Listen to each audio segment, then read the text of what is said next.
Okay. Hi, everyone.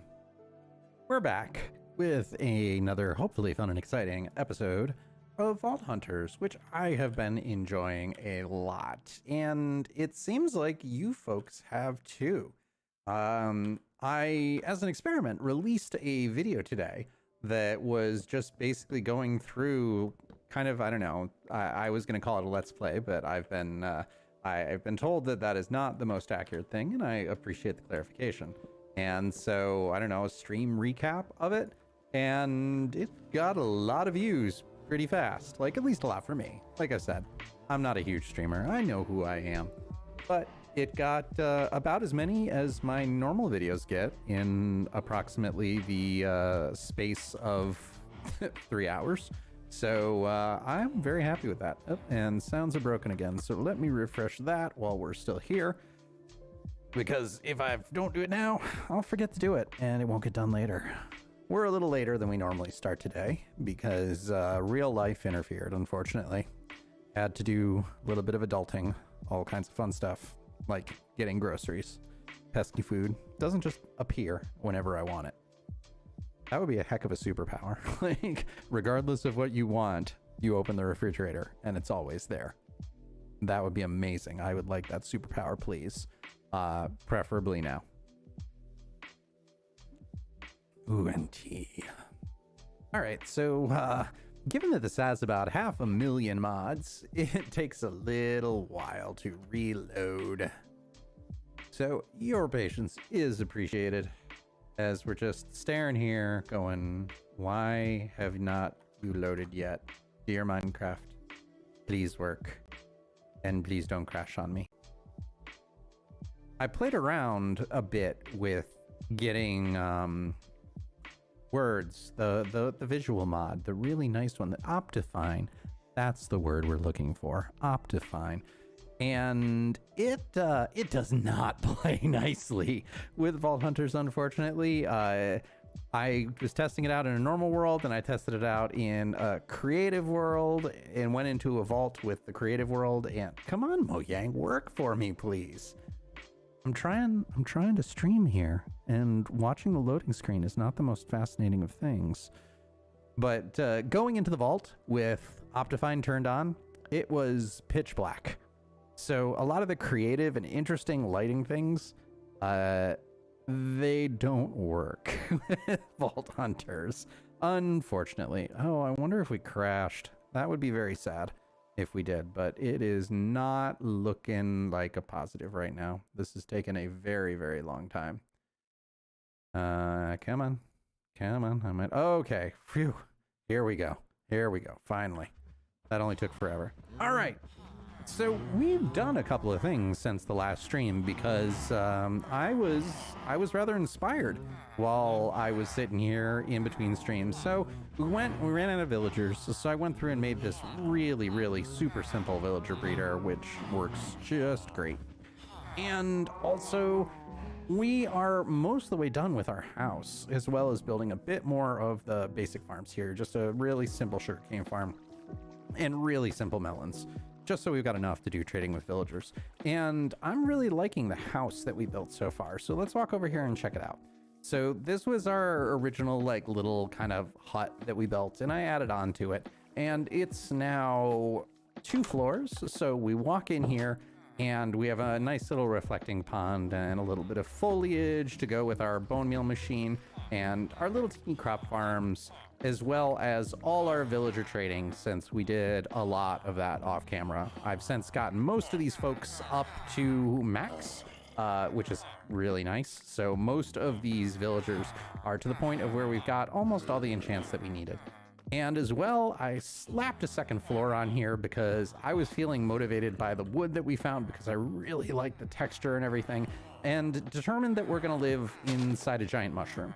So started building that up so that we had a nice mushroom roof and everything. And so this is where we've gotten so far. And the goal for tonight is to beat the dragon.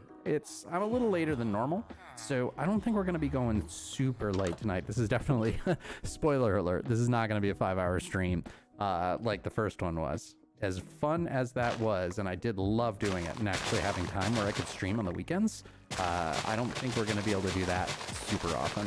That was a wonderful bit of fountain time. So, but we can go through and collect all this, and all right, yeah, we pretty much maxed out our inventory. Let's put down, we can't even put down the mushrooms, but we can grow some trees here because we're out of inventory space. The trick with the sugarcane farm here is that most of it is, you note that it's got the bushes, the trees, the bushes, blocking everything just so that the sugarcane can't fall in. And as we go through like this, we should just automatically pick it up. You have to put sugarcane next to water, but it doesn't say anything about what blocks have to be above it. So this is usually a trick that I do whenever I make a sugarcane farm. Hi, zombie friend. Give me your experience. And we definitely need to throw some mending on this axe before it breaks. I think we actually have a book, so let's do that right now before we forget and break something. Because you know that's going to happen, because it always does.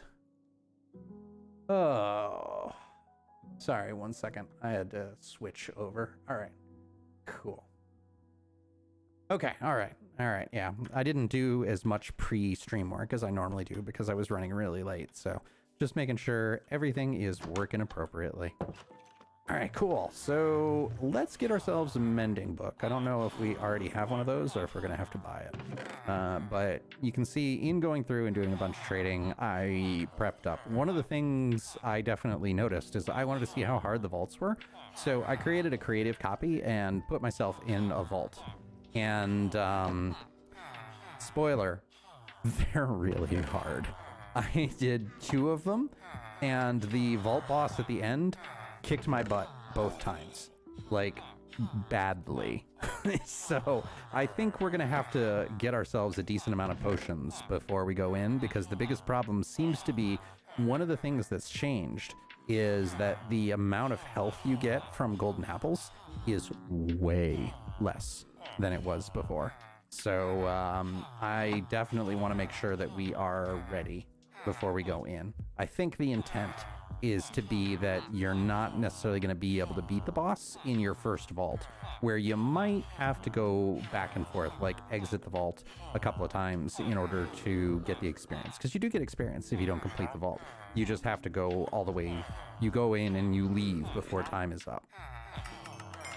All right, so that will give us that, and we've got a book, so we just need to find out who has mending. I ended up getting a couple of different ones that had mending, so our previous one met a not wonderful end, but we don't talk about things like that. Like, the funny thing is that some of them, Silk Touch, so nice, we've got it twice. Don't ask me why. I don't know. I don't get it. All right, so let's empty some stuff out in some of these chests, because we got a lot of stuff we don't need. And the ebony wood is the one that I built the ceiling out of that I really like. Like, that is a nice, like, solid black wood with an interesting texture. I was looking forward to building with it, and I still am. So it will be nice to keep building stuff and going forward. All right, so let's get all this stuff out, because we're gonna have to continue to practice Twerker a little bit. We need more emeralds, and in case you haven't seen it, Twerker is so sillily overpowered that it gives us stuff like this. We got so many emeralds just from going through, putting fortune on the pick, and then twerking like crazy. I'm kind of loving it. Like, it definitely seems like some things were very weak, and now certain things are massively, massively overcorrected. And I still don't understand why those weird domains that keep getting posted with the Russian names are coming in all the time. Like, I don't understand it. I really don't. All right. But yeah, you see, just standing here for like 30 seconds got us almost an entire inventory of potatoes. Taters. Precious. And yes, that's a command now. All right, so we can go through, we can do, ooh, I didn't want to punch you. I'm terribly sorry. That was a mistake. And we'll pay for that with excessive expensive trades going forward. But that quick, we get enough emeralds where we can trade with our mending villager here, and let's throw mending on this axe and get it all kinds of fixed up. So I think eventually I don't think we're gonna live in this area for a super long time. I'm definitely thinking that it's good. I mean, this is a good area, but I think once we beat the dragon and we get our elytra, we're gonna explore and try and find somewhere a little bit better. All right, now that we got it, unfortunately, crops are our experience farm right now. Like, thankfully, at least, it's a good one. Like, this is better than the skeleton spawner that we found in the building bread world when we did 118. So it's definitely giving us a heck of a lot more. The ethics of villager usage. Hey, Elf, how's it going? Welcome in. I choose to believe that this is not extreme villager exploitation, and that providing trades is the most rewarding thing for them in their society. And the ones that are the diamonds are like the highest status villagers. That is how I justify my my enablement of their trading, and I'm sticking to it. How's it going? How you doing? All right, so we definitely need to get this axe a little bit repaired before it goes a shattering in my face. Insomnia? Yeah, it's pretty late for you. Like, hopefully you don't have to be at work super early.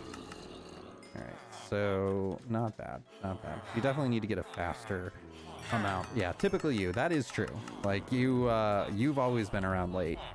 you were often enough at times that I would consider normal where I would be getting tired, which is clearly a state of too late for you. All right, so that I don't remember if we finished the carrot trade because I wasn't paying attention, quite frankly. Okay, we finished you, and we finished. Is it nighttime? I can't tell. It is nighttime, but there are monsters nearby, which is fine. That's why we have this. Some technical free day, but you need to start working on coursework. I thought you were done. I thought you were finished with your coursework. Like, is this more coursework? Did you sign up for more work, or is this just a new semester? You and Lawrence, like, I bet you cannot wait until you are completely done with all the schooling. Oh, you just started. Okay, well, congratulations. What's is it still the same stuff? Like, I know you were talking about doing the aeronautics and everything before. Oh, the final semester of the final year. Okay, almost done. Thank goodness. The home stretch is nothing to sneeze about. Why are you not excited?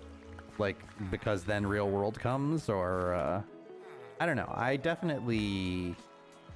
found that finishing school was a bit challenging, because I mean, anything that's a real significant change can be you can only sleep at night. Okay, so it's just morning enough where they haven't reset.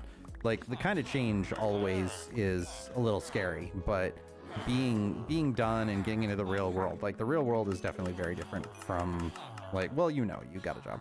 I like not having to do actual homework and just being able to be done when you leave. There's something that adulting, yeah, I don't know if you were here when I said it, but one of the reasons I'm about an hour late to start, and one of the reasons I'm an hour late is because of adulting, like groceries and all that other super fun stuff that you have to do. Someone threatening you with an invisible gun to be productive. Well, that still happens, don't worry. Like, they're just holding the invisible paycheck. They're threatening you with your paycheck if you're not productive. Like, it's just different kinds of motivation. All right, so excellent timing. They refresh just as we get here. So trade you, and hopefully that will not be enough. Yeah, this is reasonably fast. Like, I think once we get to the point of where we had a few more villagers, this would be really good. Yeah, that's true. You do need to get a job before somebody can threaten to take it away. Little minor detail. Just a small one, after all. But I will definitely say this is so much better. Like this version, even something as small as just doing the skill points is making all the difference in how much I'm enjoying this mod pack. All right, so oh, well, I needed to fix the I needed to fix that too, so it doesn't really matter. All right, good. All right, we're almost done, and this gives us a lot of things. How did I manage to break in, like, to the industry and everything, you mean? It can be. The way, honestly, the way I did it was I created my own job. Like, I did some independent work where I just found businesses that needed technical stuff, like repairing computers and designing websites and stuff like that. And I did that for my last year of school. I kind of created my own internship. And then by the time that I graduated and when I applied for my first job, I already had a year of experience, like, and technically working for myself. And the job even said, that's why we went with you, because you not only did you have experience, but you had experience that you created. So it was showing a go-getter attitude that they said they really liked. And that's how I got my first job. And having broken in like that, once you have one job, it's very easy to get another job. Like, the challenging thing with almost everything is, how do you do step A? Like, do it the first time is much harder than doing it again. There's also, I don't know if your school might also offer programs, some of them do, where you can use it as resources in order to connect for internships and such. Like, that is also a way to do it. And always do not hesitate to try and make connections or use people who have connections. The more I'm into the industry, the more I realize how much it is that it's who you know. Like, knowing somebody who can point you in the right direction or introduce you to somebody or something like that matters a lot. It really, really is a significant benefit. All right, so everything will be repaired now. Perfect. Yeah, all right, we are fully repaired. All right, so I think the potion recipes have changed in this, if I remember correctly. Yeah, that's unfortunate that it's only application support. That's not fantastic. So potion of healing. I wanted to check out healing and see how hard it is. It's a golden apple. Really? Oh my gosh, I need to use a gold. So we need gold. We need gold and lots of gold. I don't know how well we're gonna do that because we don't have a lot. The easiest way may be, because now that we have vault mine, or yeah, vein miner, that will help. I mean, the other option is we literally build ourselves a gold farm, which I don't know if I want to invest in this point. Where is that skeleton? I hear the skeleton, but I don't see the skeleton.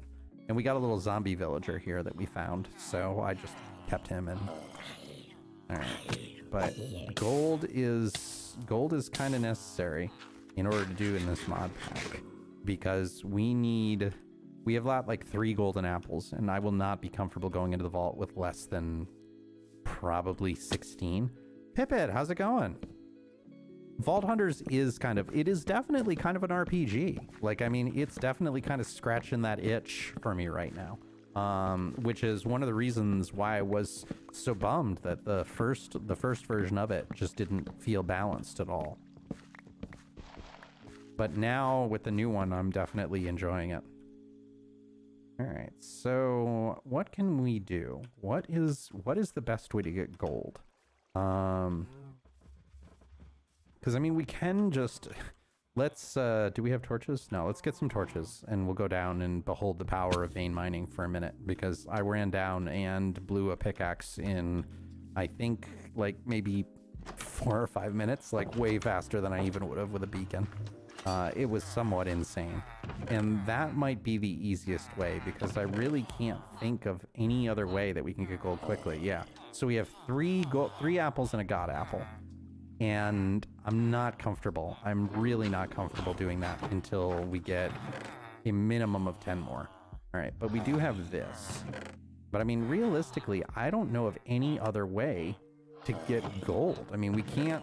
If Create was enabled, we could set up a gold farm that would be super easy. And it's not hyper productive, but it would be 100% passive. It would just continuously build gold, like get gold for free. Yeah, ProAce, you're definitely right. Like, if we do the end ships, but right now I definitely want to have at least 1 or 2 for the dragon. But yeah, you are 100% correct. End busting would be a good way to get them. And once we get 1 elytra, it's a heck of a lot easier to get others. So, yeah. All right, let's just make some torches and let's see about mining. Toes on your hands while you have fingers on your feet? That's a really weird question. Where on earth did that come from? All right, so let's just go here and yoinkity yoink. And I don't think we need that many. I think a stack is probably sufficient. I don't want to use up all. We can always make more charcoal, but I don't want to use it all. Yep, do that. All right, let's go do a little bit of mining. Does anybody remember the proper level for gold in 1.16? I know. And let's not bring all this because that would be silly. Going mining with a full inventory is generally considered a bad idea. This public service announcement brought to you by the Obvious Minecraft Fund, a subsidiary of What the Heck Were You Thinking Incorporated. And that, and I think this chest is partly empty. Yes, this is the all the things we want to trade chest now, and that's excellent. Excellent. All right, there we go. Now we're set.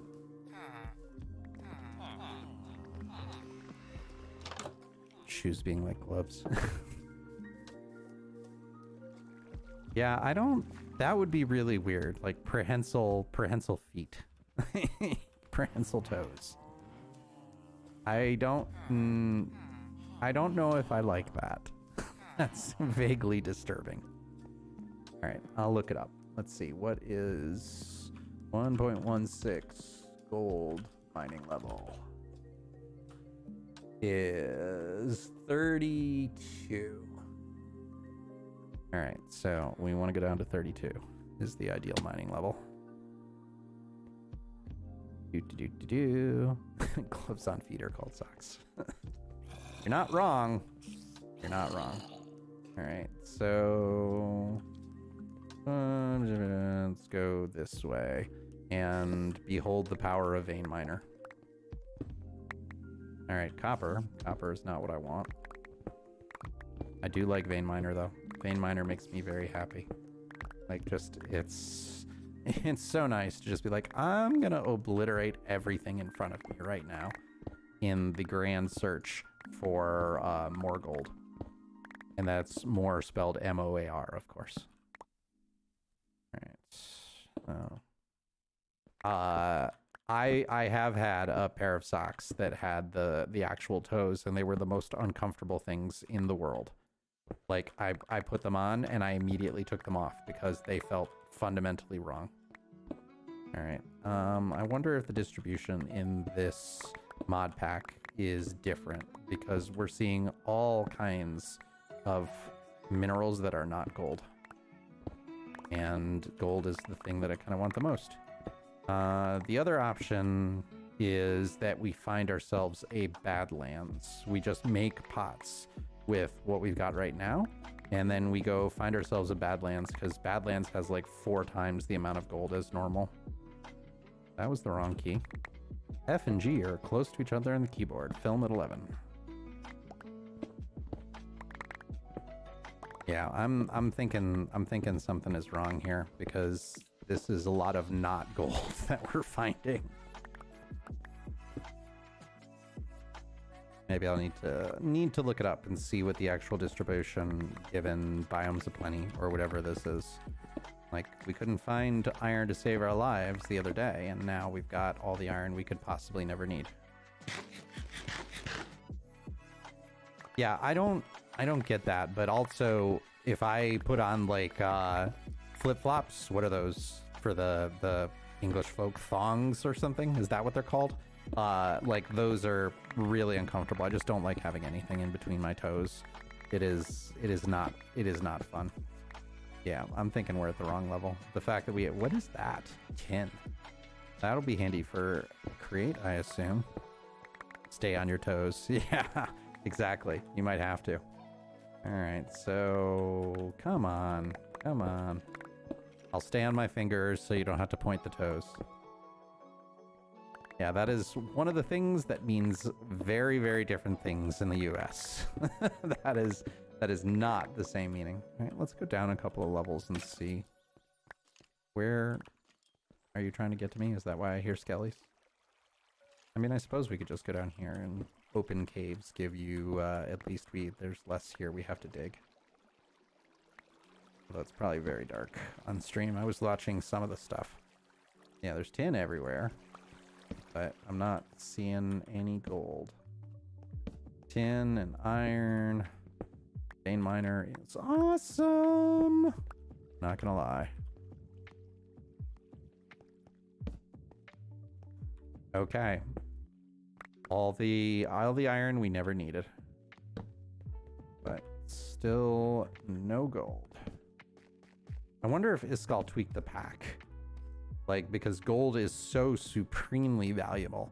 I would argue gold is more valuable than diamonds in this pack. I wonder if the specific gold generation has been toned down. Because, okay, here's some.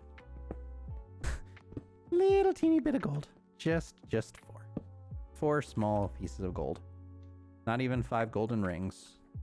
Just 4 chunks of gold. 3 calling birds. Now I'm in your head. You're welcome. It's a little bit the wrong season, but I don't care. Hey Luke, thank you. I appreciate you checking it out, and there will definitely be more. I am having fun with it, and it seems to be super well received. I was very surprised with how much attention that they're getting. So thanks for coming in. Thanks for watching, and thanks for watching the stream. There will be more. Okay. I don't know what we're doing here. I would like more gold. I mean, we could always just go to the nether roof and make ourselves a gold farm if we really had to. I would prefer to not do that. All right, let's go back to the other side of this cave and see if we find any more, which is not looking... Yeah, jump, really. Yeah, look, more iron. Look, kids, Big Ben, Parliament. All right. And then... Nope, and nope. All right.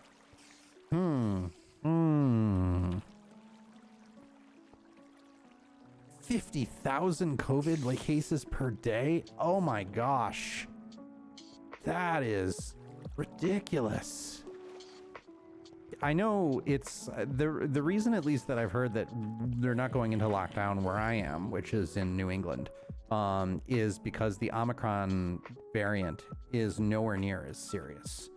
Like the hospitalizations and the deaths are much lower than the previous cases. So that might be it too, Pipit. Yeah, exactly, Luke. You're right. When I hit that and it hits something ridiculous. Like, I don't know if I said it in the first episode, but my first vault when I was doing it was like 5,000 or 6,000 emeralds. My first one. That took so long. It was not fun. It took so long. It was crazy. Oh, vault miner, fine. Vein miner, I adore you, but you destroy my tools so fast. Yeah, we're not getting any gold. All right. Well, if at first you don't succeed, build a farm. I think farm might be necessary, but we can certainly build. But that's all, folks. We can certainly beat the dragon before we do that. I think we have enough equipment to beat the dragon, or at least try. Like, even if we don't beat the dragon, I don't know if they tweak the dragon at all. I suspect probably not. But the dragon wasn't that hard of a fight. We're probably good enough now to go and do it. But I prefer to overkill is my favorite kind of kill. 2 nether stars in your first one. Oh my gosh, that's insult to injury. Wow. Oh, actually we can make compressed stone and everything, can't we? That would be better, like, rather than throwing this away. Yeah, I definitely got to do a video, like, about the villager breeder, like, that I made since the last time, as well as our nice house, which I am definitely liking. I will finish that, but I think that will probably be off stream. That will be one of the nice little mindless things while I'm watching or waiting for something to finish, like our little mushroom house, which I'm getting attached to over time. Yeah, dash definitely helps, but I mean, when I do the dragon, I don't even go up the towers. I just shoot them. I shoot all the cases and everything from the floor. Like, there's a gap that you can get in on them, and you don't even have to go up. So compressed stone.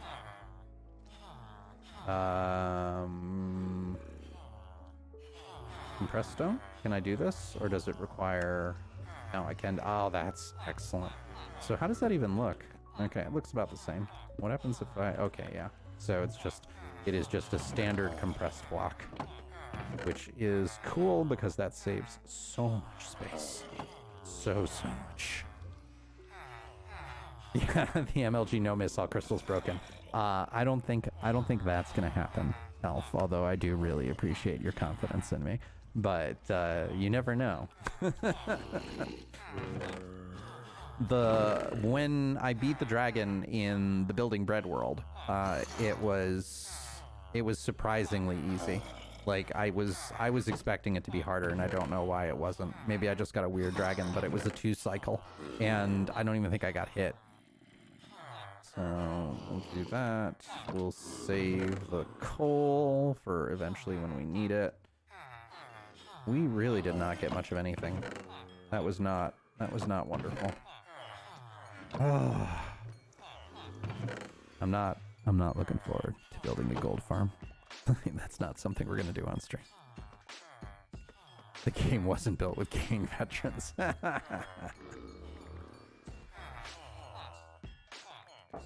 Although, Luke, I think you're right that dash will probably be one of the skills that I get with my next skill point, because never needing fireworks and being able to use it in the vault seems very, very strong. So I think you're onto something there.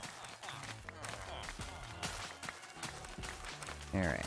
So I'm not. What else do we need to do to be ready?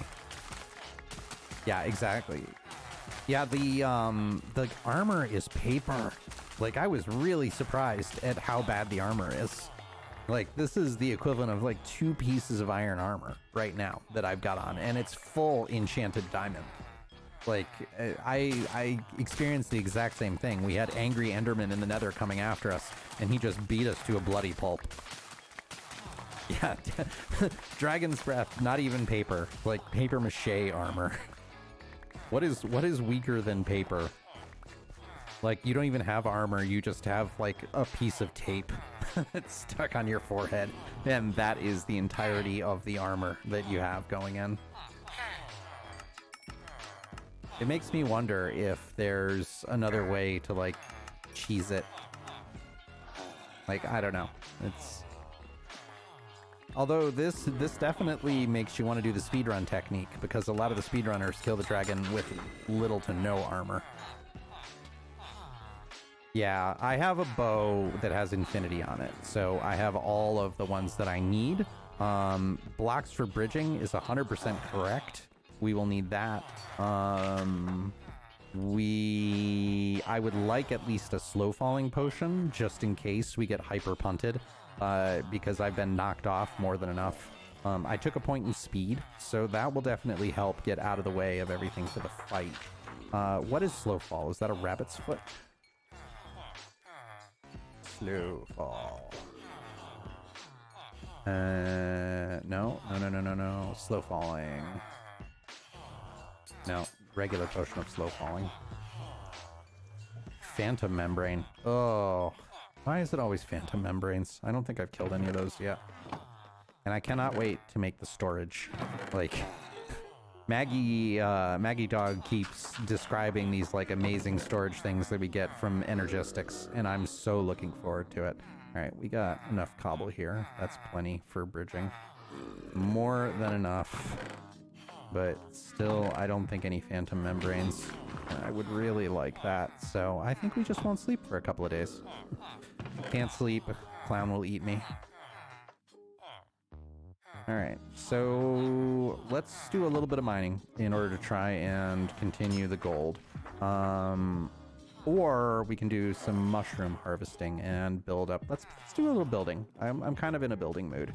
So if we can get to any of the other mushrooms by tree climbing here.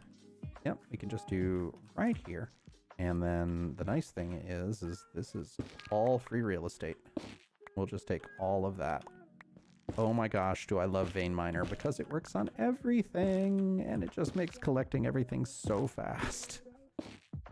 Like, just all that, mushrooms gone. And that's probably all we'll need. I don't think we'll probably need much more than that. And we unfortunately took all the shade away from zombie friends. So now they all get to die. Not sorry. Sure, Elf, if you could bring me back some Twizzlers or something, that would be great. I'll expect them shortly. Let me know the next time you get on a transcontinental flight. All right, so this is probably enough to put, if not finish, at least put a really good chunk in our little, like, our giant mushroom house going on over there, which I'll detail afterwards. Like right now, I'm just kind of getting the general shape. It still needs windows and detailing and all that other good stuff, but so far I am liking it. Taco Tuesday, that is true. Pipit, very good on the callback for the glove socks. I appreciate that. Yeah, Elf, what's up? And yeah, okay, we got it all. Yeah, not bad. Couple stacks in 30 seconds of farming. I will take it. Want to become famous? No, not really. That's not why I'm doing this. You are barking up the wrong tree there. Why didn't they put onions in the mushroom stew? Is this a serious question, or am I getting a heck of a punchline coming up here? Knowing you, I'm expecting it to be the latter. Alright, so we can just clear this out a little bit. I don't entirely need to clear it all out.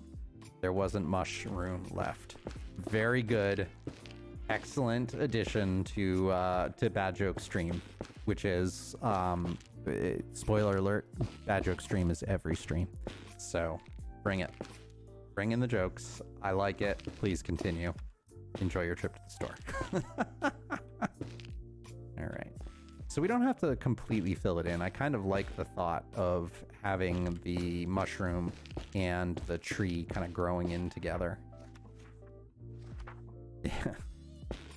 Last stream, I really was appreciating all the terrible, terrible jokes. Some people were bringing their A game for really bad, nerdy science jokes, which double A+. I'm a fan. All right, so we'll build this up, and I'm like a little insight into Hug's thought process. Like, while we're doing this, I'm using the time to think through if there's anything else I need to do through the dragon fight. So little bit of cheating, but what's a little bit of cheating between friends? All right, so I think that's good, and we'll probably want to put in some extra lighting or something just to make sure that this tree can't ninja anything down. I don't think there's anywhere for things to generate, but That is the most famous of famous last words. When I was doing the Building Bread series, I had all but one spot in my first house that was completely spawn-proofed. And of course, that's where the creeper spawned. And of course, the creeper blew up half my house and part of my storage because it ninja'd up on me. Sigh. Sigh. But we're better now. All right, so, okay. I think we've got more left than we need. I think we'll do that because that will bother me. And we'll build this up so that it actually kind of looks like a mushroom again, because it didn't look right otherwise. And I think that's good. So yeah, I liked the mushroom forest. Ooh, another zombie villager. Do I care? Not really. We're not going to be here long enough. Sorry, thank you for your sacrifice. Alright, so... hello in a parrot voice. That sounds awesome. So we can just get rid of that. And yeah, I'll take that. And we'll get some sunlight shining through the leaves, which will look really nice, probably around sunset too. I'll take it. I think this is good. We'll just replace that and that because otherwise that will bother me, having the one weird texture. Yeah, mushroom house done. Made him cry with laughter. Nice. All right, so what I'm thinking is up here will probably be the storage room for the short term until we get a couple of vaults behind us. And down here will just be the trading hall and such, like kind of what it is today. Maybe I'll move the portals upstairs. The carpet here is to make sure that nothing can come through in either direction. So nothing can go in and nothing can come out, which is why you don't see pigmen wandering around. The leaves will not decay as long as a piece of wood is touching them. You have to completely remove all the wood from it. So since there's still wood that I intentionally left, like that piece right there, the leaves will never decay. They will always stay where they are. This is also why you have those annoying trees that they won't start decaying until you find the one log that is too far out of reach. All right, so yeah. What do I want to do? All right, we got to delay. We got to delay some time. So let's put this back because I really want at least. I want at least. Why are you not? Okay, thank you. Thank you. That was really weird. I want at least one set of Potion of Slow Fall, meaning a couple of different potions. And that should be fine. So what we can do is we can go try and mine some more gold while we're waiting for our insomnia counter to go up and have the phantoms appear. I can't believe that I'm sitting here going, why don't I have enough phantoms? Where are all the phantoms? That just sounds terrible.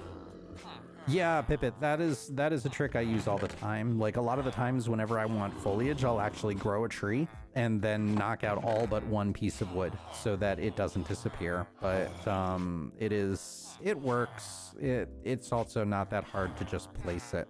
Like, sometimes you need the exact precision of it being exactly where you want, and you can't get that without actually placing leaves. Like, the trees like this, just it's too perfect. Like, it doesn't look organic or anything, which is half the reason. Nope, wrong key. So it doesn't always work, but often enough it does. And it's good enough for quick work. Like, if you're not doing something where you have a specific vision and it has to look exactly that way, then that works for me. Have I been watching anything recently? Meaning YouTubers or TV or what? Like, I started watching The Witcher again. And that continues to be good. It doesn't draw me in as much as the previous season did. Like, that one I just powered through. But season 2 is relatively good. And I watched Cobra Kai because I unfortunately was feeling sick. I got the non-COVID, which is one of the reasons, the non-COVID cold that's going around, at least where I am. I managed to acquire that. Super fun. And so I watched a lot more TV than I would have normally. And so I made my way through Cobra Kai, which was surprisingly good. I thought it was getting a little bit stale, and this past season was kind of like the, I guess I'll give it one more shot and see if it gets better. And it did. I liked it. I liked it a lot. Nope, missed that jump. Highly skilled. I am a professional Minecraft player. I can jump, I promise. All right, so let's just get all the wood out of here. Yep, little ninja hidden logs there. And then that should take care of it. And that's all we need. All right, so that will give us more charcoal, which will let us get more sticks as time goes on. And the other thing is, since these things all break so fast, you can use a tool that won't lose durability going against it, or just punch it. And Vein Miner will still work just the same. It will still knock out multiple at the same time, which is very, very handy. And come on, come on, come on. Oh, the Office. I want to like The Office. Like it.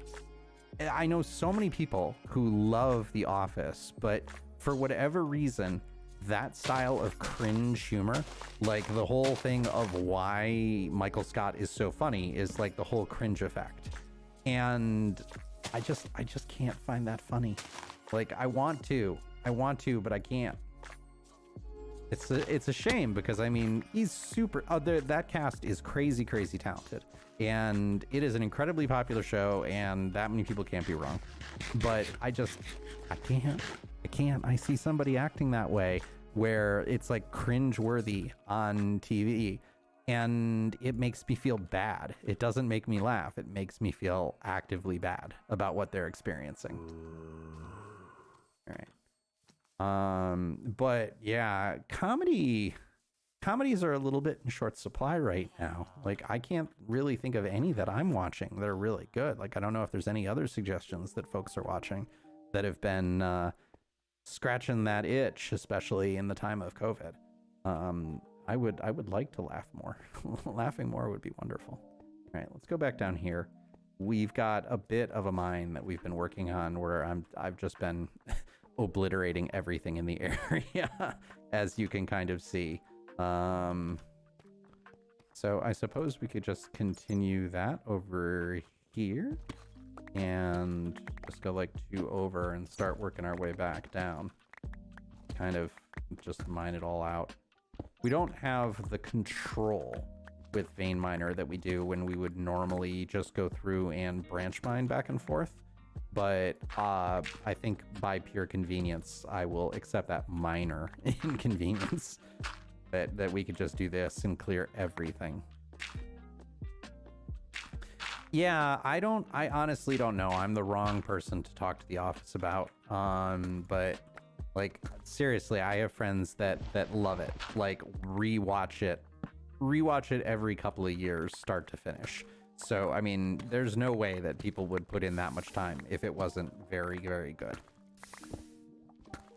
Yeah. I'm kind of feeling like that gold's been turned down, because really I can't remember the last time that I cleared this much and found so little. Like that's what, like 9 that we found, going through almost 2 picks of durability. It's got to be tweaked, which I can understand. I mean, you up the cost and you lower the availability, and that's exactly how you create scarcity. So if it was too easy, then you'd just be able to be like, oh yeah, that's nice, I'll make 600,000 golden apples, like I did in the Building Bread world once we built our gold farm. Like, yeah, I've tried a couple of times. Like maybe I'll do it again. It could be that the 5th or 6th time is the charm. I don't know. But like, I'm glad you're enjoying it. Like the fact that you're enjoying it makes me happy, and that's a good thing. So, but just a lot of the times I just see it and it's like, oh my God, they're so dysfunctional. These people would be fired instantly in the real world. And that just, it doesn't make me laugh. The other thing I should do is I should get myself a, we don't have to wait. Let's build ourselves a crafting table, because then we can just build compressed stuff. What am I doing besides being a silly person? So crafting table, and then we can just build compressed deep slate, right? Nope, there is no compressed deep slate. That's sad.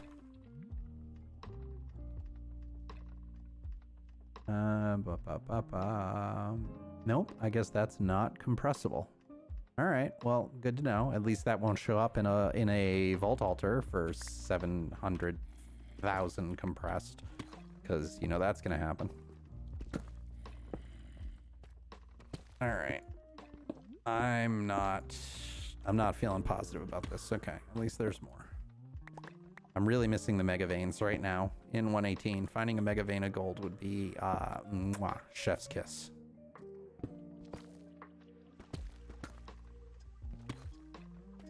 No, don't worry about it. I don't mind. Normally I would not want to be spoiled, but like I've tried many times and I've just never gotten into it. So you can feel free, as long as give it 30 seconds for anybody in the chat to be like, no, I don't want to hear anything about The Office. And if anybody does that, we'll respect their wishes. But if nobody else objects, I am totally fine with you talking about something that you love. Please do.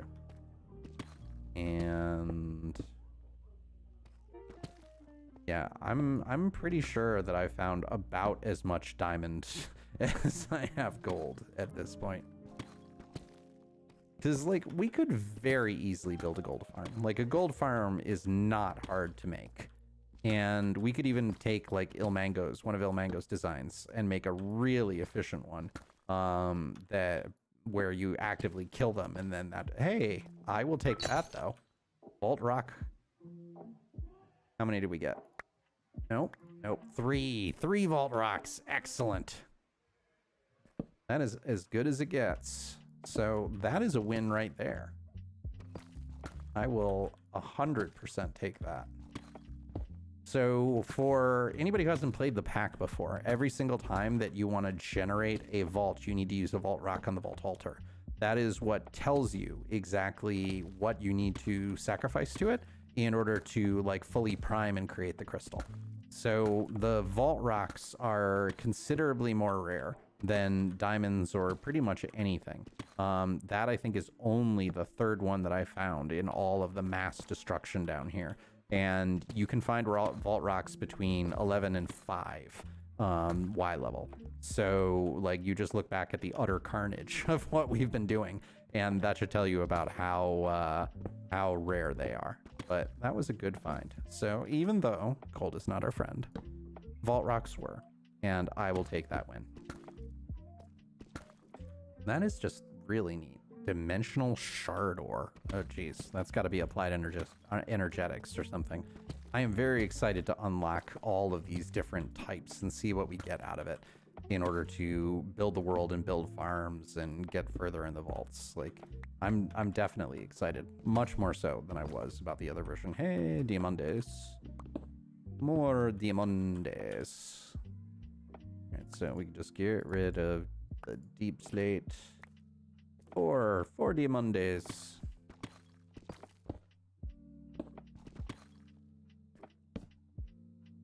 All right, once we break these, because I don't want to sit around all stream like literally just mining and then repairing the picks and going back and mining again. But hopefully this will pass at least a couple of Minecraft days to where we will get insomnia, and then we can get... Okay, let's check out what's up here. Is it just a little pool? Yeah, it's just a pool. Small little cave, nothing that interesting. Just enough to flood our little area here. All right, how are we doing on durability? 394. Yeah, I can do a couple more. We'll just kind of go back and knock away some of these walls just in case something was hiding here. Like that silly image of the person giving up on mining right before they run into the giant diamonds that somebody always says, like, look, motivation, every time they post it. No. Yeah, but the really weird thing is that because of Vein Miner and everything and the way that unbreaking works, your picks can really go fast. Like where it looks okay and looks like you're right on the edge, and then all of a sudden they just shatter. So like that was 100. That was 100 durability in just those quick things. So definitely be careful if you're doing this. Like, and I think the reason that is because the way durability works is, if I remember correctly, it's not definitely a 1-to-1 ratio. Like it's non-linear. You can sometimes not use durability, and that's what unbreaking gives you, is that additional chance rather than it being 1-to-1. So when you're doing that, I think you lose some of that chance, and it ends up working about the same, but don't quote me on that. I haven't looked at the code. All right. Yeah, that's reasonable. I will take that. And we got basically all the weird ore we would ever want. Whenever any of these become useful, we're just going to be able to come back and get anything. Like literally whatever we want. How far back did this go? I think right around here is where our exit was. So this is just how much, yeah. That's why I put the line of torches right there to always do it. Do I use multi-MC? I do. Multi-MC to me is by far the easiest way to configure multiple instances and everything. And the interactions they have with just being able to toss in a zip file and such was really, really nice. Try refreshing Pipit if you're seeing a lot of delay. Like I am seeing 0% frames missed or skipped or lag or anything like that. So it doesn't look like it's on this side, but if you refresh and it's still happening, if it gets really annoying, I can end and restart the stream. But I like multi-MC a lot. I've been using it for almost the entire time I've been playing Minecraft. So I think it's super, super useful. All right, so our iron goes in there, our gold goes in there, and make more charcoal, please, while you're doing that. And Ender chest is where vault rocks go. We had very bad luck in the other two that we found, and then very good luck in that last one. So it's all balanced out over time. But Pro Ace, is there? Did you have a question, or were you just wondering if I did or not? Because like the short answer is yes, I do, and multi-MC is wonderful. Right, so that, and let's ninja back some of our wood and build a couple of chests up here because we can. And we can start doing a very basics of a storage room. Yeah, multi-MC makes it super easy. You literally just grab the zip file and go from there. So the directions on vaulthunters.gg literally walks you through exactly how to do it start to finish, and it's not complicated at all. It is literally exactly what they say, which is like 3 steps. So highly recommend. Let's just do this. And right now I don't really care. Eventually we'll build an auto sorter, but not the monstrosity that we built for the Building Bread world. For anybody who hasn't seen that episode of the YouTube series, shameless plug, youtube.com/overhooks, I built a 1,000,000 item auto sorter, which was a ridiculous amount of effort that the spoiler alert is it's not worth it. It kept getting jammed. Anytime the chunks unloaded, the auto sorting part of it broke. I won't do it again. It was a really fun project and it's a really cool design, but it really needed a chunk loader, and I should have done that in the very beginning. I think that would have helped a lot, but I didn't learn that lesson, and then it broke almost every time I went away with it or away from it. But it was a really cool project, and I learned a metric ton about the redstone of fully automated multi-item sorters, as opposed to simple like hopper lines and everything, which is just what I'm going to do in this world, spoiler alert, until we get Create. Because in Create, I built an item sorter that works really well.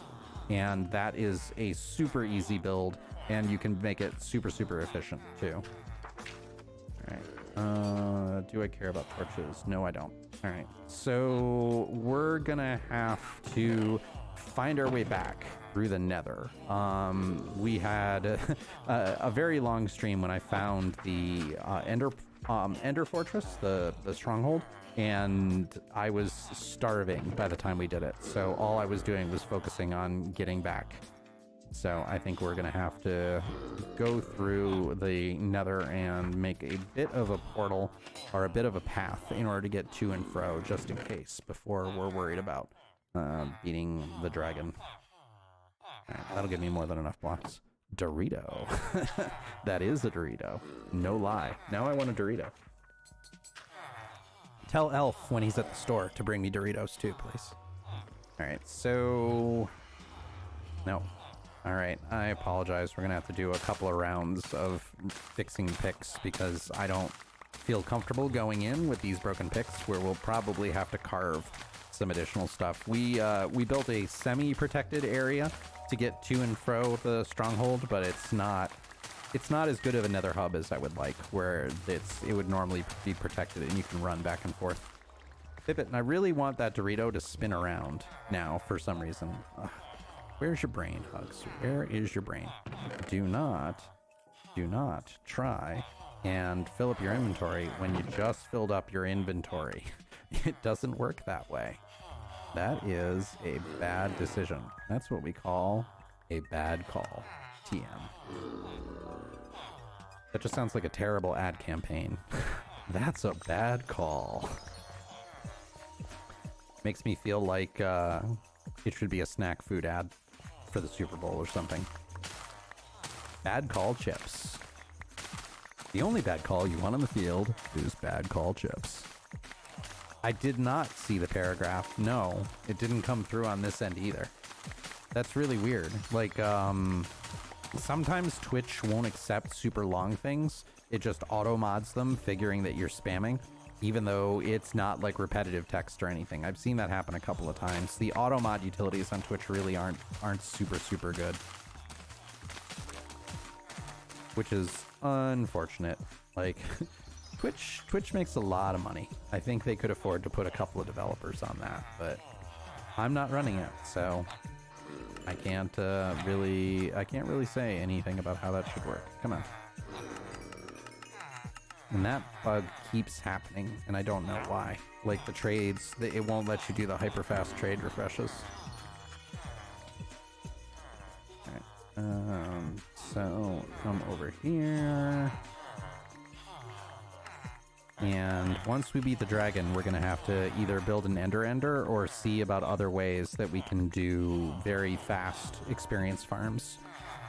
Because, like, doing this to repair takes way too long. Yeah, send it in halves or thirds or whatever. Try sending it, and if you don't see it basically instantly appear in Twitch chat, it means you've been auto-moderated. Because I'm not getting any warnings, even on my side. Like, a lot of times, I'll see automators, auto-moderator be like, deleted a message, or I have to approve it, or something like that, and I'm not even seeing that on my side.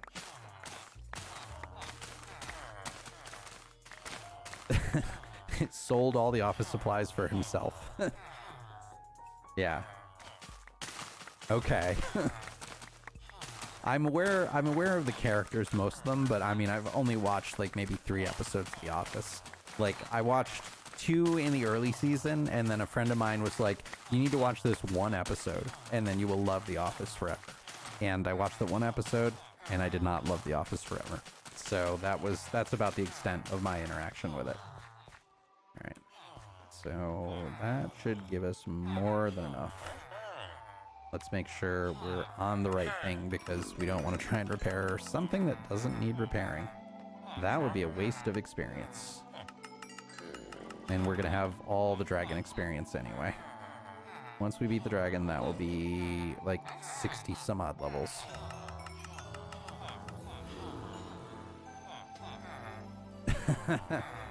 Yeah, that just sounds like an utterly terrible person. Like, that gets into the why? Like, that's why I can't watch it, because my brain does not go to, oh, that's so funny. It goes to, that that person is horrible, and I'm so glad I don't work with them. But as long as you find it funny, I am happy for you, and that's all that matters. All right. I wonder if there's any other way we can accelerate this. We will have to go outside in like a day or so. Like the next night we'll walk outside because the phantoms won't spawn when we're completely protected and there's no sky access. They only show up when you have either no block or a transparent block above you. And I don't really need bone meal for anything but the bone blocks, but we did use a lot of the bone blocks as kind of like the line there.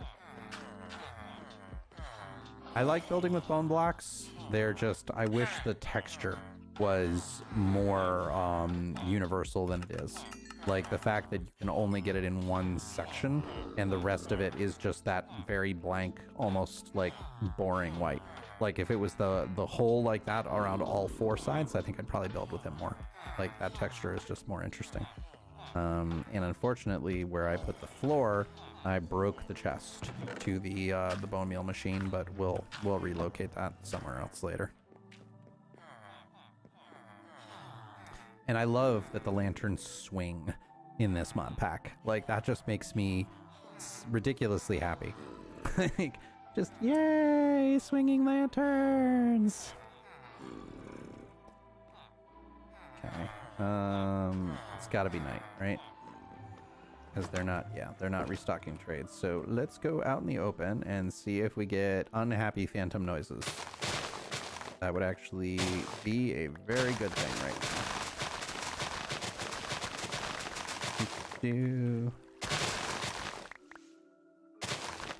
And all the sugar canes, so we will have plenty of paper for when we need fireworks. And then I probably need a creeper farm. I'm also very excited to activate that mob spawner mod that's in this. Like being able to actively make whatever mob farm I want just by finding a spawner and finding the mob egg. Yes, please give me all of that.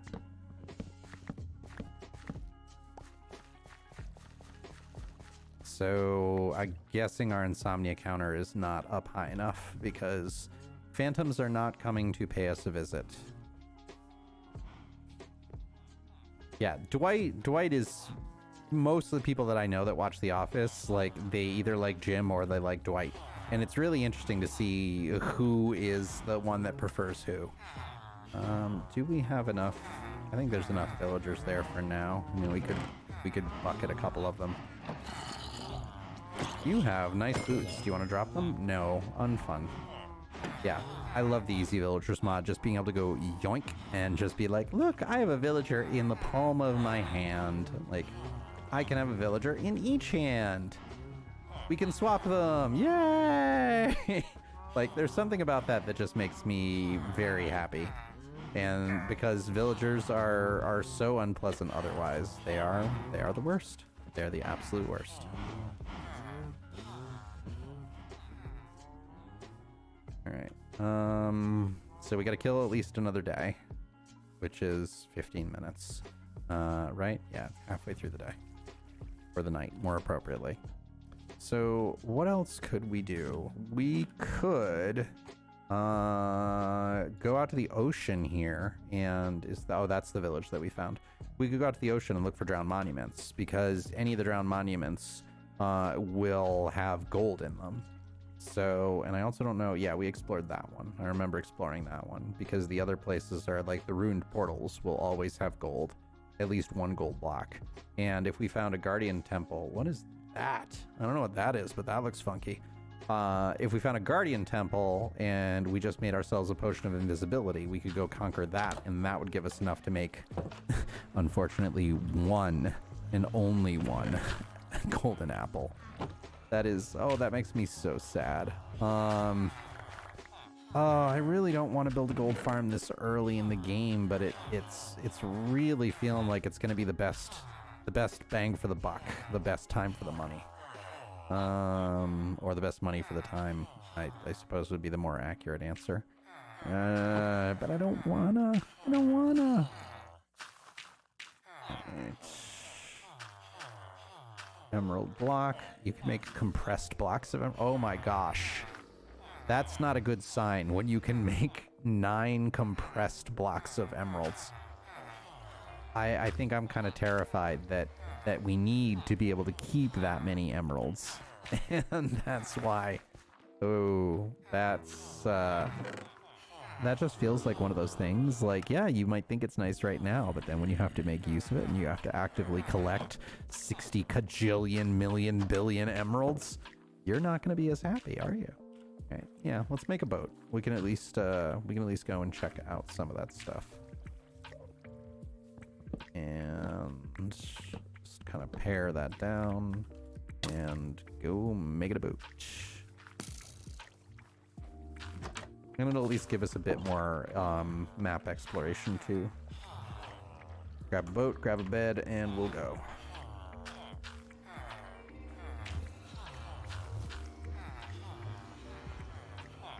I think I'd have boat memorized by now. I don't know why I don't.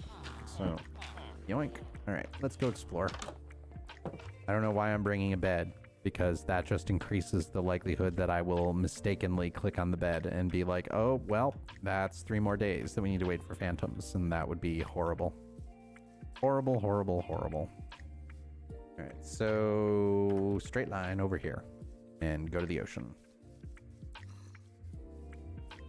I'm going to pretend that I'm thinking ahead, and I'm planning so well that the second that we get the phantom membrane that we need, we'll just instantly sleep and clear insomnia and make them all go away. So that's my story, and I'm sticking to it. Ouch. Paper armor does not stop arrows. Paper armor keeps me on my toes. All the paper armor and the lack of shields means that I'm gonna die. And something that rhymes with shields. Yep, I am... Pumpkins are a wonderful benefit, though, so I will consider this voyage a victory already that we found pumpkins, and now can get those trades and everything going, too. But yeah, I am not a songsmith by any stretch of the imagination. What is that? Flower patch. That's cool looking. All right, does this lead out? Yes, it does. So we can just kind of do this and row our boat. Hooray! No, hooray! Oh, that was a weird graphical glitch. Nope, that came... What is that? So many things, I have no idea what they are. Mystical lime flower. I wonder if that has to do with the mana flowers and everything that folks were talking about in the stream the other day.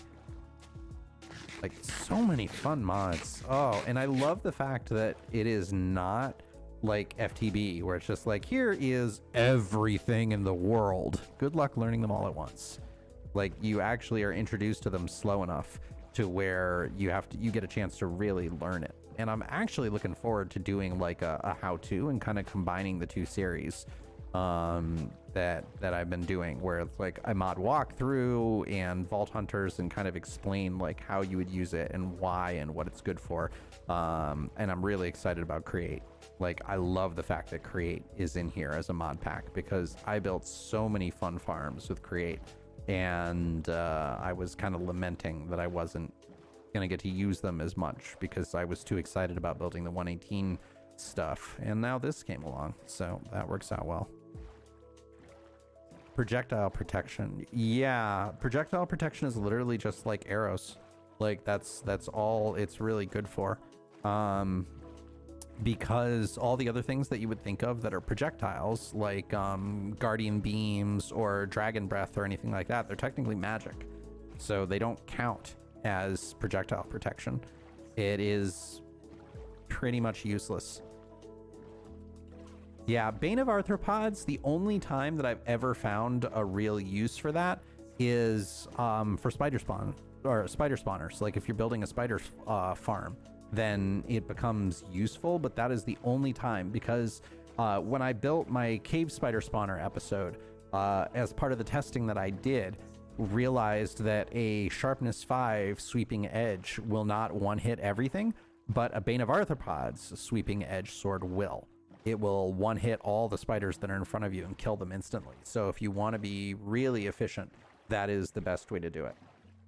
What is down there? No, I can't see anything, of course. But that does not look like a drowned temple, so I don't think that will help us at all.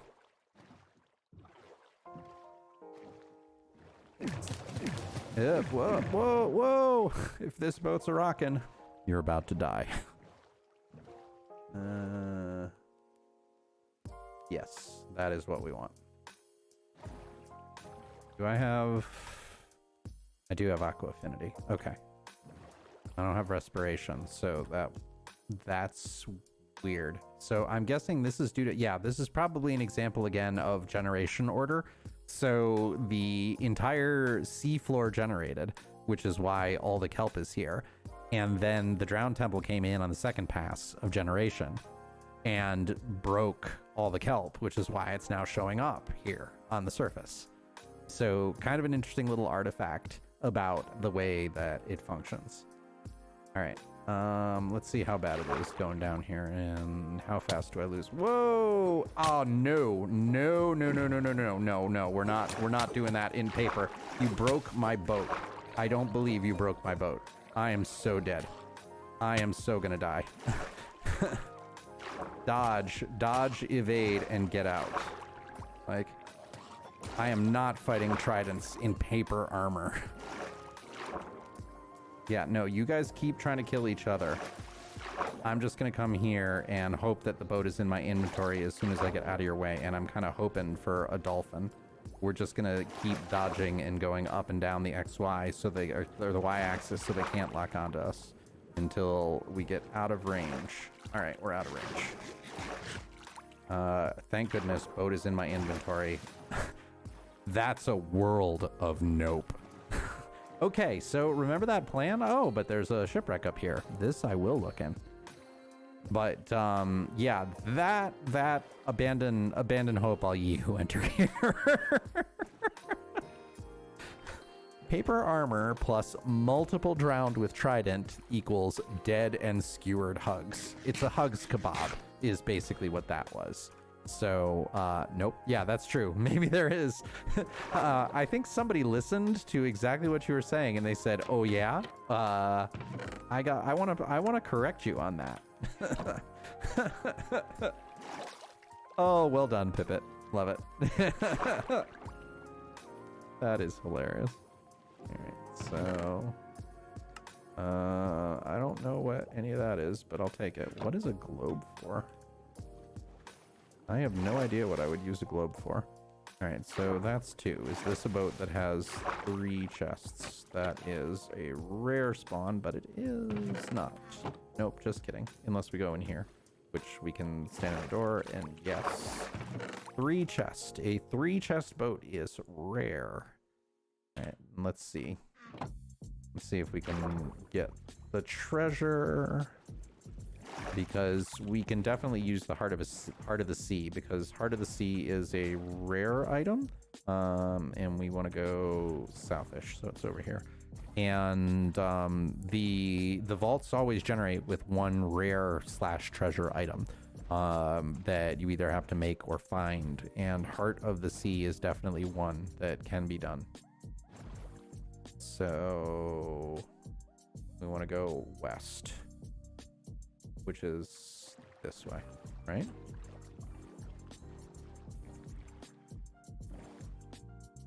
Nope, going the wrong way.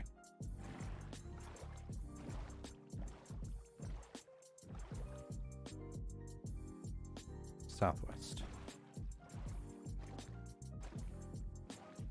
And there was some trick I saw the other day about how treasure is always on a chunk border or something like that. So we need to go more west, north, southwest. How is it that way? How is... There's no land there. Is this like... Is it buried underneath? Like, that would suck. I've never seen a treasure be wholly underwater. Unless there's like an island just out of render distance or something here. No? I think it's going to be underwater. Weird. Unless that little part is going to stick up. Due south.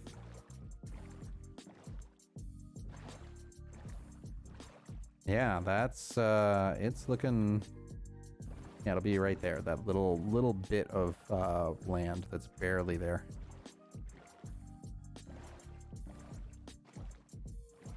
Okay.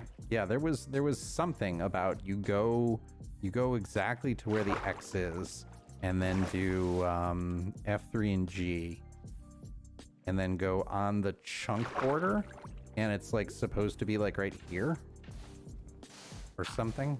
Like, I don't know. I didn't pay too much attention. Like, not gonna lie.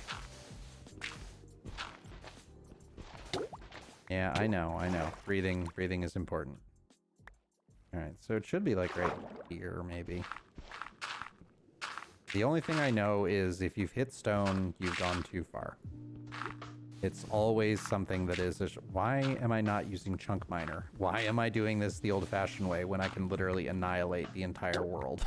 It's just like, oh, we're just gonna get rid of every... Oh, I hit F3 and T. Now that's gonna take forever. Oh, so, okay, so it's always on 9 question 9? Like, all right, that's interesting.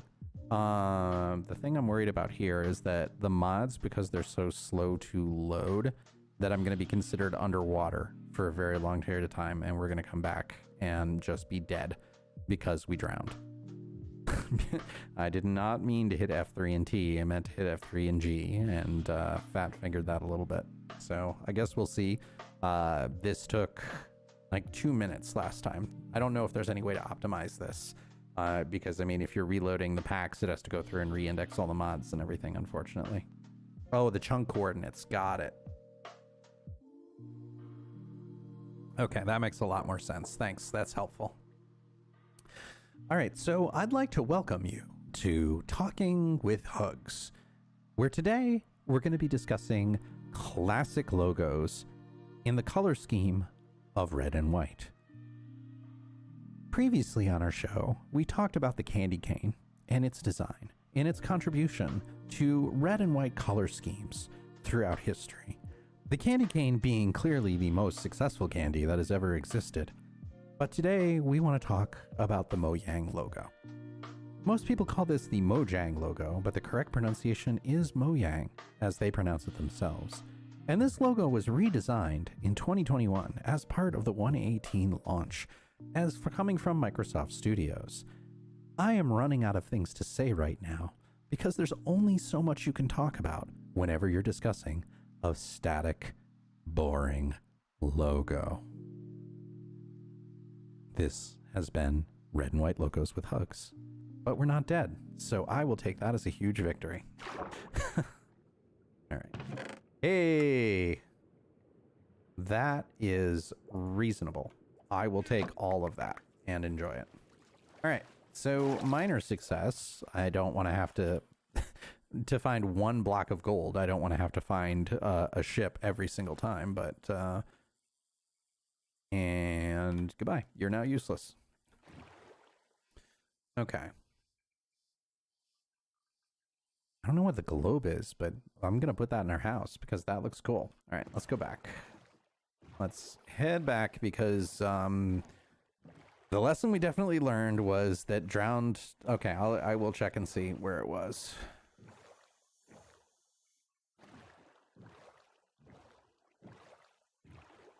And F3 and G. All right. So it was right there. And that is 1, 2, 3, 4, 5, 6. And 1, 2, 3, 4, 5, 6. So it is not exactly in the middle. I don't know what that, like, it's not 9, 9, it was 6. Well, I mean, if you're going the other direction, it would be 10. Because chunks are 16. So it is, yeah, it is. It's 9, 9. Going by the, where are we? By north-south. So yeah, you are correct. It would be 9-9. That is...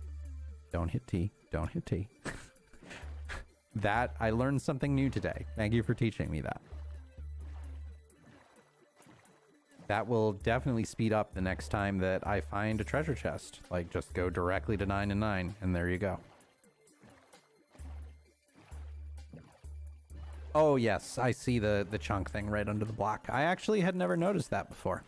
So you taught me 2 things today, Pivot. I am grateful. It's always good. Any day you learn something is a good day. And we got a dolphin friend keeping pace with us. Whee! This mod pack would probably be relatively easy to do. How did we get there from here? Because of all the different static abilities you can have, like the fact that we have sprint permanently as part of something. I have to imagine this would be easy. Like, still getting the shulker to the overworld and everything is a pain in the butt, but otherwise, maybe we'll do that. Like, depending on how long we get here, I don't know if I want to completely build out all the farms in this world or the 118 world, but that is going to be my goal for the 118 world. Is I want to build every single farm in the game, and that shouldn't be that bad because I've built a lot of them. Like, there's always the not so useful farms. Like beetroot farms are pretty useless. It's okay, we'll just deal with it. So I think I'm definitely gonna have to make a list and check it twice, because that's required anytime you make a list to go through of all the farms that we're going to generate. But I think that will be really fun, and we have all the real estate we would ever need with that Mushroom Island group that I found in the 118 world, which is 57,000 blocks from spawn. Oh, that's gonna be really funny to get to. Okay, I think this is where I found all the ebony wood. Yeah, this is where I basically like defoliaged the entire area to get enough wood to build the roof there. So almost home. And hopefully I will take free ink sacks though that are just sitting there. And what don't I need? I don't need sand. Not yet. We will, but I don't need it right now. And also the other nice thing is that because we found the extra looting book in the stronghold, I applied that to the sword. It took 30 levels. Like, that was a good burn of the enchanting levels that we'd accumulated so far. But not gonna lie, looting 4 is pretty badass. And excellent. Yeah, 26 ink sacks from, what was that, 6 squid? So any farm that we build that is going to be actively killing zombie piglins is going to generate a ton of gold. So I think it's definitely worth doing it. Ooh. Are you even remotely worthwhile? I don't need you. I definitely don't need you. Nope, and you're useless. Okay, good to know. Oop, death. Leading cause of death, running too fast. So I have to imagine if we did build an active zombie piglin killing farm, then we would probably get as much gold as we wanted pretty quickly. Although that does almost feel like cheating. Like, it feels like we're circumventing the way the pack is supposed to be played, but I don't really care. I'll find a way to be okay with it. Alright, so how many blocks do we have? Nice, our second stack of diamonds. That is always a nice place to be. And we will put the heart in the ender chest with the super valuable stuff. Although there's a lot of stuff in here I really don't need. What does the globe do? Ooh, that's kind of cool looking. That'll go upstairs. We'll create a little, once we start decorating and everything, we'll create ourselves a nice little table. Like, and I like how it's a block. That is appropriate.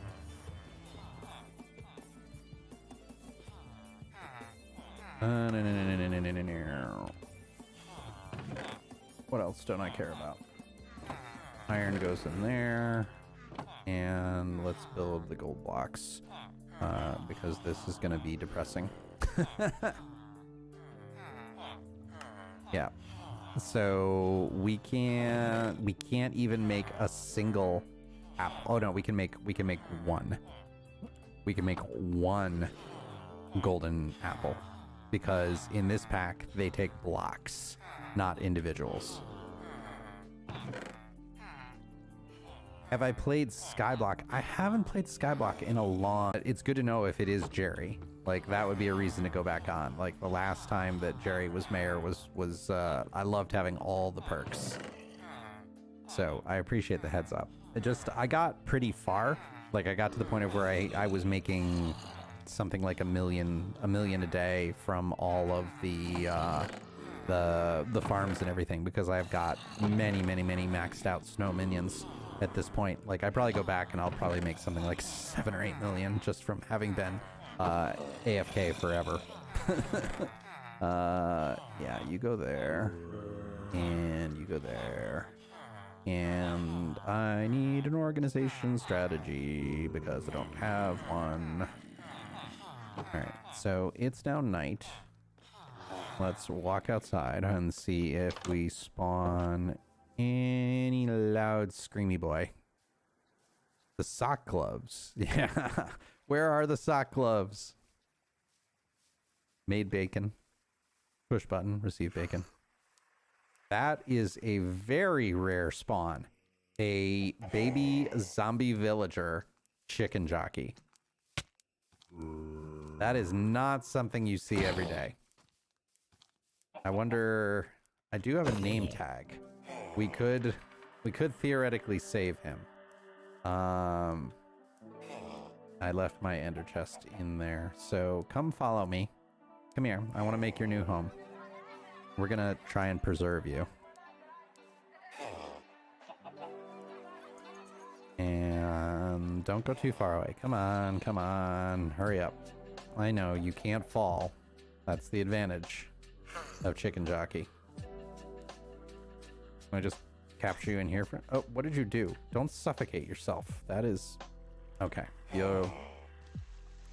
Stay right in there. And hopefully I will not despawn you in the really fast time that we're going to go and get this name tag. Hi, my name is... Stop.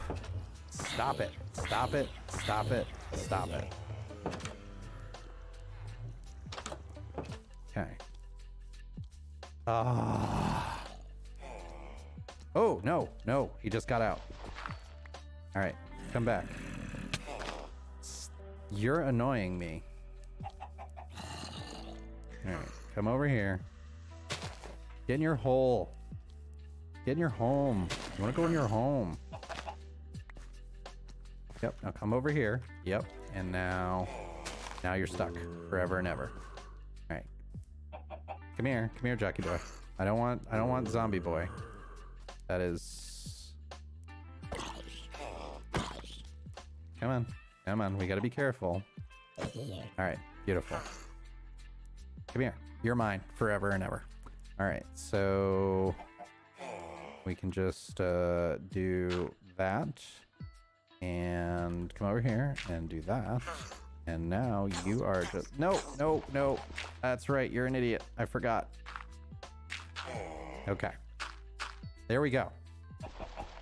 Captured. On display for later. Yeah, I don't know if they'll ride the chicken when they're converted. I think they won't, because I don't think villagers can be jockeys. And when you convert them, they fully flip. Like they don't retain things like their professions and everything, which is why if you have a zombie villager that has a profession, whenever you cure it, it'll go back to being a default empty one with no variables. Like they have NBT tags, which describes what they do. Like I am X villager and you have traded me and I have a score with you of 20 to -20 and a whole bunch of other variables that go into it. And those, when you get a wild one, they're cleared, but they're not when you've already traded with them. But that, if I want to preserve and put it into vinegar, pickled jockey. Sounds delicious. Okay, I think we need one more night. But that was 100% worth it because those things are rare. Like, I have seen baby zombies. I've seen armored baby zombies with weapons. But I don't remember. I don't think I've ever seen a zombified jockey villager. Yeah. We'll 100% take that. Leave me alone. Leave me alone. I mean, I could copy the world and then try converting them and see what happens. That would be probably worth it just for laughs and see how well that goes. Do I need any of this stuff? Most of the stuff is junk. I'm not gonna mess with the bed. We're not even gonna take the chance. The bed is going in the chest. Along with the TNT, and we can plant some of the pumpkins. So we'll just do that. Let's plant the pumpkins so we can get that going as well while we're waiting for sunset. But hopefully this will be the last one. And that will make me happy. Laddies and lassies. Yeah, I can't do the Scottish accent. We need Scottish for that. Like, Scottish needs to come back and actively deliver on the accent. I'm not gonna even try. Yeah, accents is something I can't do. Lads and lassies. See, that's not happening. That is just it would be an affront. Every Scot would be rolling over in their graves, like to the beginning of time. All right, so don't go back. I asked you to be actual tilled farmland, and I meant it. And I want to have to get water right now. I want you to just do what I said. You're not listening to me. Dear game, please do what I mean. That's not doing what I mean. All right, so 3, 4, 5, 6. 3, 4, 5, 6, and then we can just do like you and water. And luckily we are right next to that, so we'll hide you in here and just go up, and then hide you right here.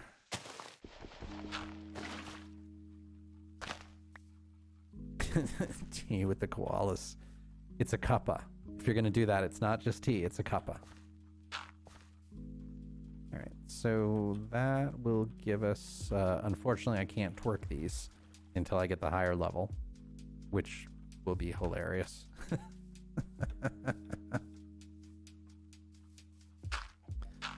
Lies, Pippet. I thought koalas were everywhere. I thought everywhere you went there was a koala on every street corner. Like in America, there's a gun store in every street corner. Thought that was just a fact of the society.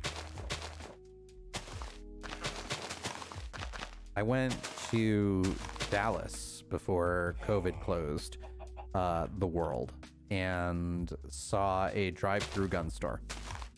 It was hilarious. Like, file that under things I never thought I would see. Actually, we can go and bone meal the rest of those and get them growing. Yeah, the gun stores. It depends on where you are. Some states in the U.S. are very, very pro-gun. I live in New England, which is very much not. But it tends to be a differentiator between, I mean, this is very much oversimplifying the issue, but you tend to see a lot of gun stores in red states. So, I mean, take it with what you will. I'm not going to get into it because there are reasons to have guns and there are reasons not to have guns. Do I own one? No. Do I think people should have the right to have them if they want to? Yes. Does having a gun in your home reduce gun violence? No. That statistic is well proven. but the Second Amendment exists for a reason, and the Constitution should be protected, and that is my thought on that. The end. So, all right, so that's, and then continue the cycle. But yeah, in some of the more conservative states, you see a lot more around the ability to have guns for whatever reason. It's a major platform. Yeah, and I don't own a gun, and I won't have a gun in my house because there have been a number of studies that show that accidents massively outweigh the number of times that people use guns for defense, and that a home with a gun in it is not a safer home. So I am making the choice to not do it. Do I know people that own them? Yes. Do I have friends that own them? Also yes. And do I think they should have them? Sure, they should. It's their choice. I'm a big believer in, as long as you are not hurting someone who isn't asking for it, do what you will.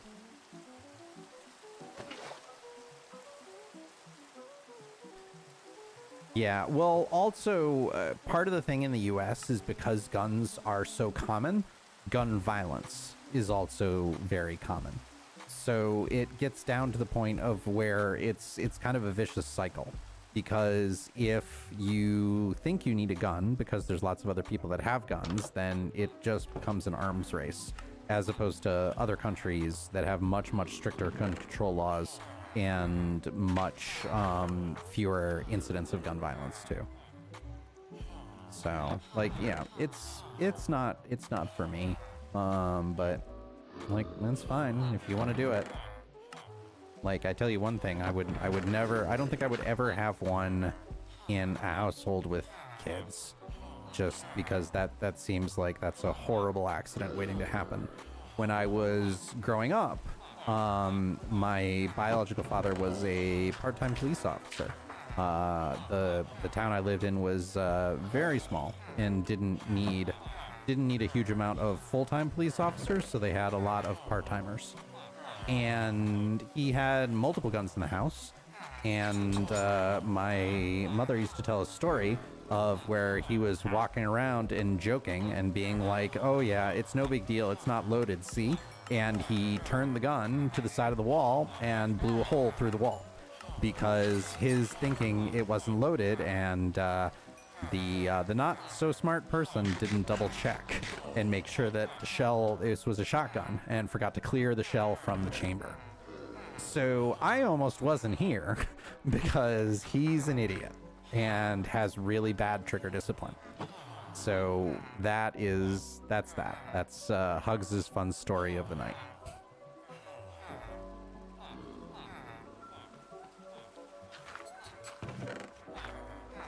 New York is fun. Yeah, that's true, Elf. Knives are definitely less dangerous, although what's the saying? There's only two outcomes to a knife fight, whether you're the one who dies on the street or the one who dies in the ambulance.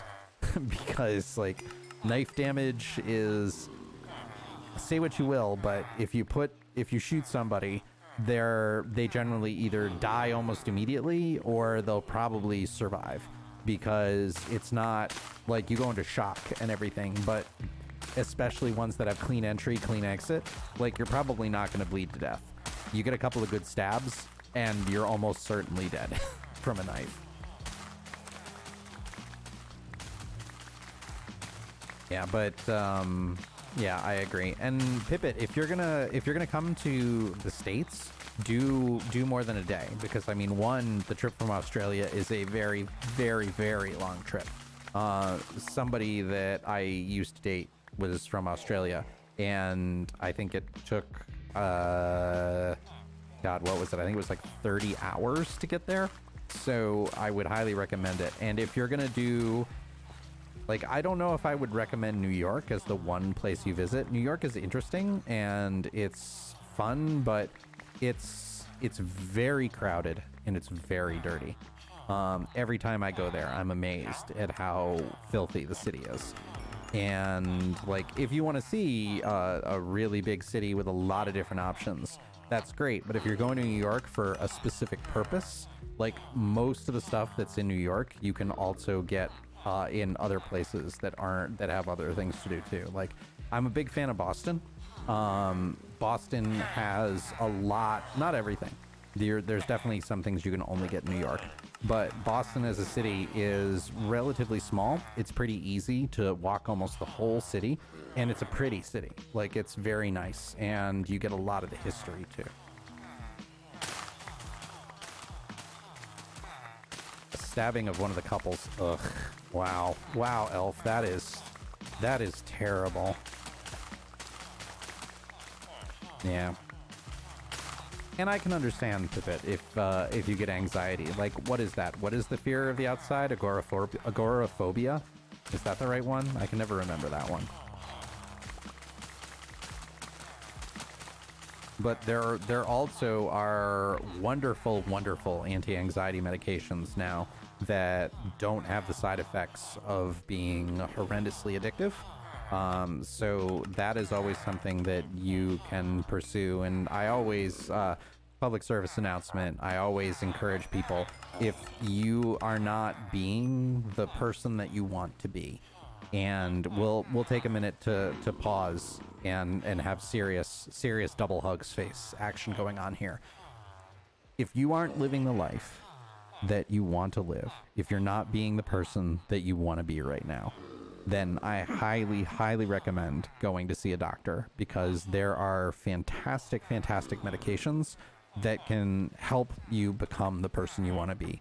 If you want to get to the point of where you have a challenge like extreme anxiety with going outside, or depression, or anything like that,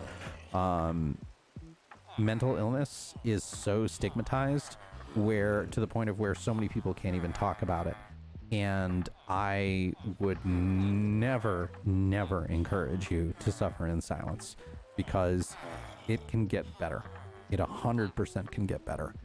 And you're robbing yourself at the end of the day, because the bottom line is that it's your life. It's the only one you get. And every day that you're not being or working to become the person that you want to be is a day that you're losing the capability to meet that person before you die. So I highly, highly encourage, and anybody who needs to hear this, if you need to hear this today, you are worth it. You are not broken, and you deserve to be happy. And that ends the Hug Soapbox moment. And absolutely right, Elf. Like, therapy is 100% the best choice. Like, if you are in doubt, the therapy is not a weakness. Going to therapy and admitting that you need help is a tremendous, tremendous strength, and it enables you to grow as a person. Yeah, so many people get into the, well, I'm not worth it, and especially among men, there is such a resistance to seeking out help. And I see so many people who are so isolated and everything, and it hurts. Like, you steal from yourself. Like, you only have so many days on this planet. Make the most of them. All right, so we're mostly good. All right, we can start going through, and I think we'll be okay to start cutting through the nether and getting to the point. Oh yeah, well, basically, there's like the triumvirate of going through and getting help, where you use medication to get you to the point of where you're okay, and then you use therapy to not need the medication anymore. Like, anybody who is good and helping you address your needs is going to do it that way, because the first rule in any triage is stabilize the patient. And it's really hard to stabilize someone who is brutally, brutally sad. And if you are waiting to the point of where you're massively suffering by the time that you go to therapy, because so many people do that. It becomes I really need help and I don't know what else to do. Like, you're already at that point, and the most important thing is literally stabilize the humans so that they can even have the capability of receiving help.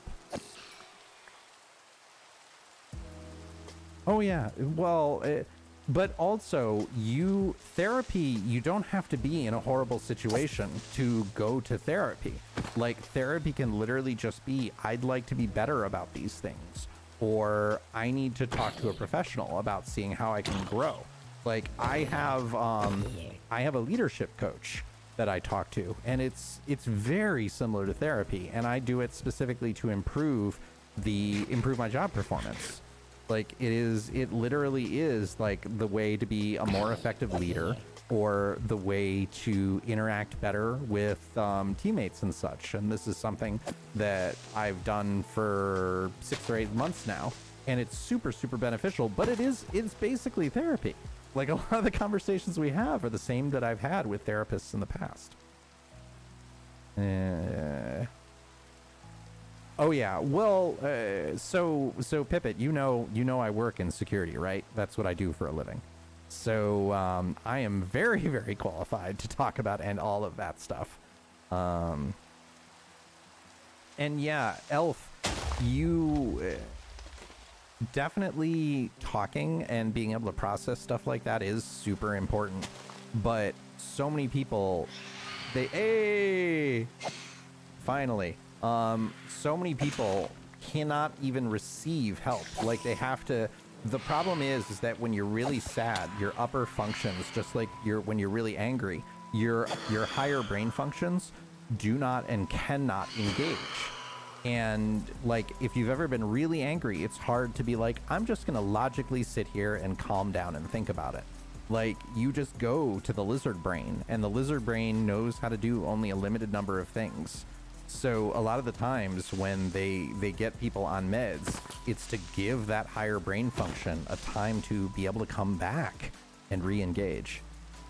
Yeah, definitely. I do work in cybersecurity, and Pippet, you're doing the right things. Like, if you're doing 2FA, preferably a form of 2FA that is not SMS. Like SMS two-factor or multi-factor authentication. I mean, technically it's MFA. But if, like, just knowing even what a second factor is means you're ahead of the game. But the non-SMS multi-factor, so meaning like Authy or some kind of time-based one-time password, is putting you tremendously ahead of the game. And if you have that and you use a password manager like LastPass, where every single site that you use has a unique password, the odds of you getting hacked are very low. So yeah, the advice. Come on, I want more phantoms here. We only got, oh my gosh, looting 4 is awesome. We killed 2 phantoms and we got 9 membranes. We're good. I don't need any more. But yes, use complex passwords. Get a password manager like LastPass. Turn the password complexity up to like 24 characters, alphanumeric, special, to the point of where you don't even know what any password is other than your master password. MFA everything. Get Authy or some other time-based one-time password. If you're really worried about it, there is a company called YubiKey that is a hardware token, meaning that it does extremely strong password generation and encryption, where you have to physically have a token that you plug into your machine. And the odds of anyone exploiting that are incredibly low. So if you're that worried about it, where it's difficult to use a computer without worrying about something to that effect, check YubiKey. Or Google makes one of their own and they call it a Titan key. It's actually what they used in all of their data centers in order to do security. And I have one of those. I replaced it with my Pixel phone because they have Titan keys built in, and that's how I do a lot of my authentication now. But I still multi-factor all the things. I have complicated passwords that I rotate on a semi-regular basis. Like the passwords are so complicated, it's basically every couple of years I rotate my passwords. And there's a wonderful site called Have I Been Pwned, PWNED, that will tell you if your email address or anything has been involved in a breach. And you can check that, because one of the bad things is called credential stuffing, which what credential stuffing means is anytime that a site is exploited, where they will go through and say, a site got compromised and they found a way to get the user database or passwords or something like that. One of the most often ways that people are exploited is not by, oh, we don't have any nether, or what is the stuff that makes the awkward potions, the red thing? We don't have any of that. Oh, that's unfortunate. Okay, but that's fine. We were gonna go through the nether anyway. So I was talking about stuff before I got distracted. So yeah, words. Yeah, have I been pwned? So credential stuffing is anytime that you have another place that's been hacked. Basically what all the people will do, all the bad actors will do, is they will specifically go and try that same password everywhere else, like your email. Like, say for example, your password is monkey123 and you use that password everywhere. If your password gets exploited in one site, bad actors are going to go and they're going to try that password everywhere. And when they find something that works, they will then take that over. And if they take over your email, then what they can do is password reset everything, and then they have access to tons of whatever you got. So the way that you fix that is unique passwords on every site and being vigilant, which is why you want a password manager and just knowing, like, have I been pwned or anything like that. Yeah. So if nothing has been detected, then that means you don't have anything outstanding, which is great. Do we need anything else before we go in here? I got lots of food. I got lots of blocks. All we're doing is going to the end portal and just making it nice and clear. And we can run to our stronghold and maybe see if we can find some nether wart. All right. Oh yeah, yeah. If you know, like, always using very long complex passwords is good, because the NIST recommendation, the National Institute of Science and Technology, their current password recommendation is 15 characters as a passphrase, meaning that you don't have to have it be 7 characters, alphanumeric, mixed case numbers, 67 ampersands. Like, they just say 15 characters of whatever you want. Where if you just use a phrase, like pick a song lyric that you like or something like that, the complexity on it is basically the heat death of the universe by the time that you can process enough hashes to potentially crack it. And you're right, social engineering. Social engineering is incredibly, incredibly dangerous. All right, so let's go over to this fortress, because we've got a clear path to it already, and it's very easy to get there. And we need to pick up some nether wart. We did this one on stream the other day, where unfortunately we discovered that paper armor in the nether is extraordinarily dangerous trying to get blaze rods, until finally figured out that we can make a little mini farm, which is what ended up happening. We made a little mini farm in the fortress where we could just run back and forth and get things to spawn where we could hit them but they couldn't see us. All right, running across the little teeny bridge here. Do not look at the Endermen, because they are angry, angry boys. All right. Yeah, ethical hacking is fantastic. And I think that is very much worth it. And again, the best way to prevent yourself from being hacked is education and understanding how people do the things that they do and what they're after. Because the bottom line is almost everybody who's going to hack somebody is doing it for a quick money grab. And if you are well protected, meaning you use multi-factor authentication and a complex password that you don't share, then the vast majority of the time somebody's going to go and find somebody else and not worry about you. So yeah, so what we did down here was exactly this. So they can't see us and we can just go and get whatever we want, and that gave us enough blaze rods. But we do still need nether wart, so that is going to be a bit of a challenge. I wonder what the drop rate of wither skeleton skulls is with looting 4 or even looting 5. Like, it's probably pretty high, because I think it's 1 in 18 is what it is with looting 3. So I gotta imagine it's better. All right, so the challenge here and why this area is so dangerous is because it is in the nether. It's in a, if you look, like we're right in the middle almost entirely of a warped forest, which means that the mob cap is not taken up by anything that's out here, and it's all going to generate with fortress mobs. All right, so where...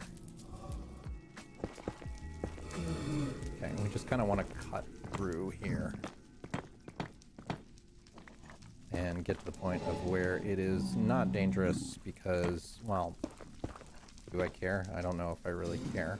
I just want to get somewhere where there's some potential nether wart, which is gonna be down this way.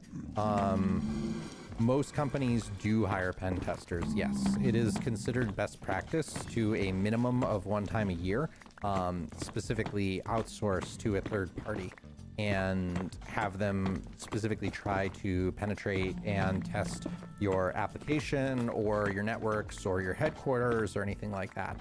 I used to do that. I used to get paid to break into places, which is really, really fun. I enjoyed that a lot. All right, so that was actually perfect. We're coming out exactly where I wanted to, but there's no way up. Okay, so that's not helpful. Yeah, pen testing is crazy fun, but it's a very specialized skill. Like you have to be pretty good at what you do in order to get a job doing it. There is, I don't see any. This is not a very big fortress.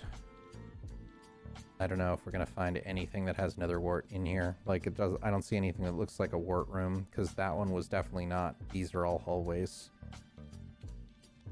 Oh yeah, the first time you opened Cali, like for me it was Burp Suite, but yes, a very similar experience. I mean, I suppose we could cut through. No, I don't want to do that. That would be bad. We could just cut down through here and go down to this room. Please get out of my way. I don't want to hit you. But so it is definitely, security is beyond the times where you can run Z attack proxy or just do some of the most basic stuff and trick somebody into getting you a job. You actually have to know what you're doing today, but the good thing is things like certified ethical hacker are very easy to get, and security jobs are massively in need. The last time that I went to DEF CON, they said that pretty much where we are now, for every 10 jobs that are posted, only 7 are filled. And they were expecting that was going to get even substantially worse, to the point of where they said that probably by the time that 2027 rolls around, for every 10 jobs, only 3 are going to get filled, because the need for cybersecurity is massively increasing, and the number of people who are churned out in order to be able to do it is not keeping pace. All right, so this is where we want to be, I think. Yep. Okay. So let's give ourselves a fast exit, which is important because I hear wither skeletons. And there's clearly one that is nearby. All right. So this is actually promising. That's almost certainly death. All right. So yeah, this is promising. This is bigger than I thought it was. So we really just need to Oh, they hurt. Oh, they hurt. I'm overly paranoid right now. And I am also gonna put down a couple of torches to make sure that we do not get any friends back here. And plus, it's good to know where our exit is. All right. Sorry, 1 second. I'm not really watching chat right now until I get to a safer situation. That's not bad. I'll take that. Don't need the horse armor. And is there anything through here to... Yeah. Alright. You go away. That could be promising. Sorry. I know I should be watching chat, but I'm not right now. I need to focus on this because we have completely paper armor. And if I run into anything bad, it will rock us. So I will go back and review chat as soon as we get out of dangerous situation number 5. No, I don't care. I'm just gonna kill you and be safe. Although, reasonable gold and completely useless saddles. There are chests everywhere here. Wow. This is a very loot-rich fortress. It's just not giving us the stuff we actually want, which is all I want is nether wart. And no. No. No.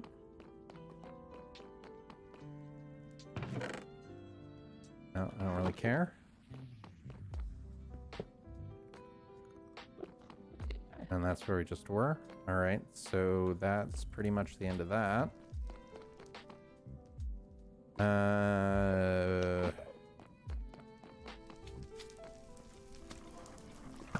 Nope. You stay away.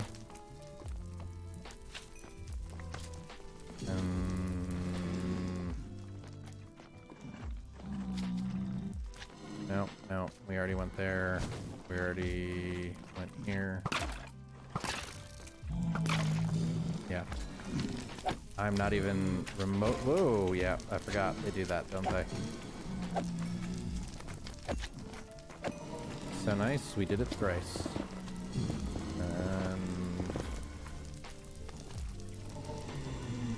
And that's where we just came from, right? Yeah, so we just full circled that. Alright.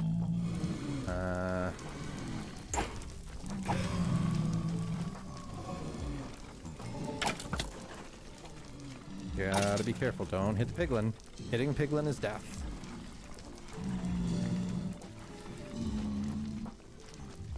Yeah, this is not looking good. Alright, I guess there is no nether wart here.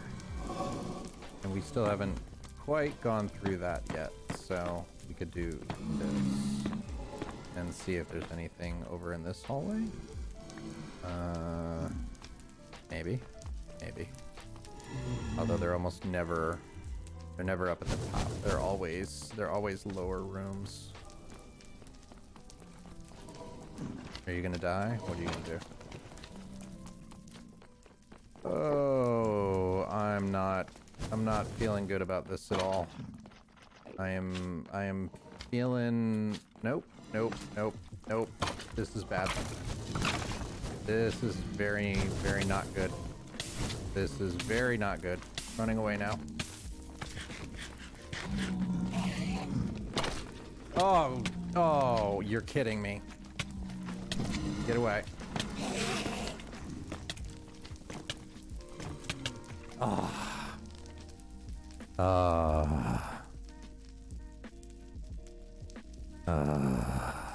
Hi. Oh, I appreciate the raid. Oh, hi, Keelan. Oh, that's hilarious. Oh my gosh. Thank you for the raid. Hello, raiders. Welcome in. You came in just to see us die in Vault Hunters with our paper armor. Oh, I just realized I forgot to turn my bot on again. That is something I have to automate. Hi, everybody. Welcome in. I appreciate the raid. What we were trying to do was find ourselves some nether wart to fight the dragon here in the Vault Hunters world. And that is all kinds of funny. But hi everybody. How was your stream tonight, Keelan? What did you and Jen do? Well, I have no gear and no nothing. Yeah, so we're playing Vault Hunters, which is a re-release mod pack that Iskal of Hermitcraft fame has been doing. And the problem is that if you notice, when we put on diamond leggings, we get almost no armor. So the armor in the very beginning of the game is basically paper. But welcome in, everyone. I'm very grateful. Oh yeah, so that's the moon one that you were talking about, right? Where you have to go to the moon in order to win it. That sounded super interesting. I still have not gotten to go through yet and check it out, but you made it sound really cool. Hi, Mystical Element. Good evening. Welcome in. Hello, and Wolf for Gaming Boy. Okay, now my my bot is actually working. I'm hearing the hello there's and everything as new folks come in. So thank you for coming in. I will give you the brief spiel that I am Overhugs. I am a 100% charity streamer. Every penny that I make goes to local food banks and to feeding the hungry.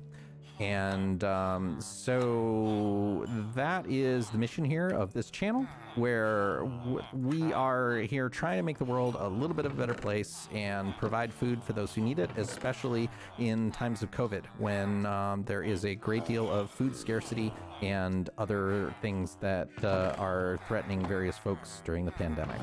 So that is what we do, and we stream here about once a week, sometimes more often when I get a chance, but I commit to being here on Tuesdays, generally at 8 o'clock Eastern Standard. And I also put out YouTube videos, youtube.com/overhugs. If anything that you see tonight makes you happy or you enjoy any of that. So, and the Immortals are wonderful, wonderful people. If anybody in the chat is not subscribed to them, please go and check them out. Big fans. I check out their stream whenever I can. Keelan and Jen are just darn good people and a funny stream, and they are other Minecrafters that highly, highly recommended. All right. This will at least deal with us right now so we can get back and get our stuff. Yeah. I'm sure you folks who came in with the raid, you 100% know who they are. I'm just trying to spread the love. Like, it's a rising tide lifts all boats, so I'm a big fan of helping out everybody however I can, and repaying kindness whenever I can too. Yeah, exactly. Raid them whenever possible. The problem is that generally when I'm looking to end, they've already ended, so it's very hard to raid. So I just try and catch them whenever I can. All right, let's go back and see if we can get our gear. I don't think I need. I mean, I got weapons. I got armor. I don't think we need anything else other than to not get like smacked in the face. Yeah, normally, given an area like that, you would be the stand your ground and just kind of fight and try and clear them out. But Enderman in this mod pack can like 3-shot you, even with full armor. So, all right, let's see. Oh no, we need some blocks just in case. So let's just take blocks and see if we can get our body back, because this does this mod pack's. Why is the door open? Leave your door closed. Were you raised in a barn? Come on. All right. So luckily we've got a nice clear path, and because we do have a pick, I think we can probably dig underneath the fortress to get to our body. And that's the hope here.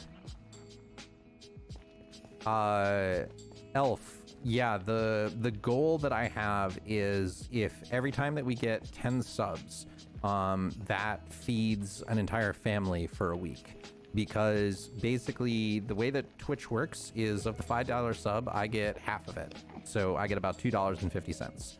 And so 10 total subs ends up being 25 bucks.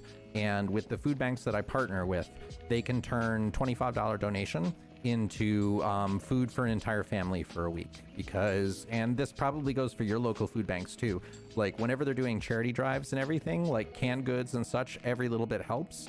But a lot of them have significant deals with third-party sources in order to increase purchasing power. Oh, Zelda! How is it going? Hey, now that the bot is working, I get to actually see some of the things and everything I wrote. Oh, screaming Zelda. This doesn't surprise me at all. Of course, it's going to be something with Zelda screaming in the clip. Where is the exclamation point scream command? Do I need to implement that? Thank you everybody for coming in. Hi Zelda, how was your stream? I hope everything was great. Thank you everybody following. Thank you all the raiders for coming in. Greatly appreciate it. Back-to-back raids, coming with the Tomb Year Immortals and coming in with Short Zelda. So please everybody, show all the cross-functional love. If you came in from the Zelda raid, please follow Tomb Year Immortals. If you came in from the Mortars raid, please follow Short Zelda 22. Highly recommend both of them. Great people and all around outstanding folks. And I'm not just saying that because they chose to raid this channel. I actually feel that way. The perfect location for a raid farm on hardcore. That is awesome. Maybe I did just hit my next sub goal. Thank you, Elf, for pointing that out. So I am Overhugs. I am a 100% charity streamer. All money I raise goes to local food banks. And I was just saying with the goals that existed, what we are doing is trying to feed a family. A $25 is what I can turn with local food banks into feeding a family for a week. And that's what I was saying when folks came in, if you caught the tail end of it. But no support is never assumed, required, or any of those other things. I am grateful that you folks are all here, and hopefully you enjoy what you're going to see tonight. We are playing Vault Hunters right now, which is a mod pack that has been put together by Iskal85 of Hermitcraft fame. And unfortunately in this mod pack, your armor is basically paper. If you notice, we have full diamond armor. And if you look down here with the number of armor slots we have, it is not many. So we unfortunately, in trying to get some nether wart, picked a fight with some bad mobs that kicked our butt. So now we're trying to get back and get to our body and get our stuff. Oh, commercials. I hate it when they give commercials, especially when I have no say on it. And oh, we have no food. That was a mistake. The other thing that is unfortunate is I looked at my yearly earnings, and the amount of money I got from commercials was 1/100th of the amount of money I got from subs. And that was, so that should tell you how good running commercials are for the average streamer. Yeah, ad revenue is an absolute joke, Zelda. You are totally right. It is not in any way, shape, or form beneficial. All right, so if I go down here, I think I can completely dig under and be okay. So we're gonna do the gopher approach for getting our body. We're gonna very quietly come down here and just gopher and go do. Please don't pay attention to me. I'm just here trying to get my stuff. Yeah, so ad revenue is generally done on CPM, which for some reason they want to use the French word for 1,000. So for every 1,000 impressions that you get, then you get, I think Twitch is like for tier 1 countries, which is what they consider the richer countries with more disposable income, you get a whole $3.50 for every 1,000 eyeballs that look at it. And so that tends to not be very beneficial, to say the least. Yeah, it annoys people into subbing. You are not wrong. Thank you so much, Zelda. I really appreciate it. Thank you for the bits. Very, very kind of you. Sorry, I'm not paying attention to chat as much as I should because I'm trying to get... All right. That looks like my feet. Thank you so much for the follow, and I love the fact that it picked the Legend of Zelda sound as Zelda was leaving. It is a random sound whenever somebody follows, so greatly appreciate it. All right. Sorry, I know I'm being a terrible streamer right now. I just need to get this done. All right, so we really don't need any of this. Let's just throw that down, and let's throw down our ender chest, and we can put all this stuff in that for right now. And take all the stuff. Oh, do I have to do it the slow way now, I think, unless, oh no, just transfer items. That will work. That will work. And again, I apologize. I'm being the worst streamer in the world right now because I'm trying to recover all my stuff. Come on. Come on. Alright, so do this. I promise I'll look at chat in a minute. It's just dangerous here. It's dangerous to go alone. Take this. We'll continue the Legend of Zelda motif. Why can't? Okay, there we go. Alright, body collected. Armor reinstated. Alright, I feel a little better. It's mille. M-I-L-L-E is the French word for 1,000. So it's, the thing is actually like clicks per 1,000 is why they use CPM. Again, I don't know why. It probably has something to do with the dawn of time, but it is what it is. All right, so we can get rid of some of this stuff, and it's good to have a set of backup gear in our ender chest. But that's what it is. Okay, let me see. Apologies again for everybody. Thank you for coming in.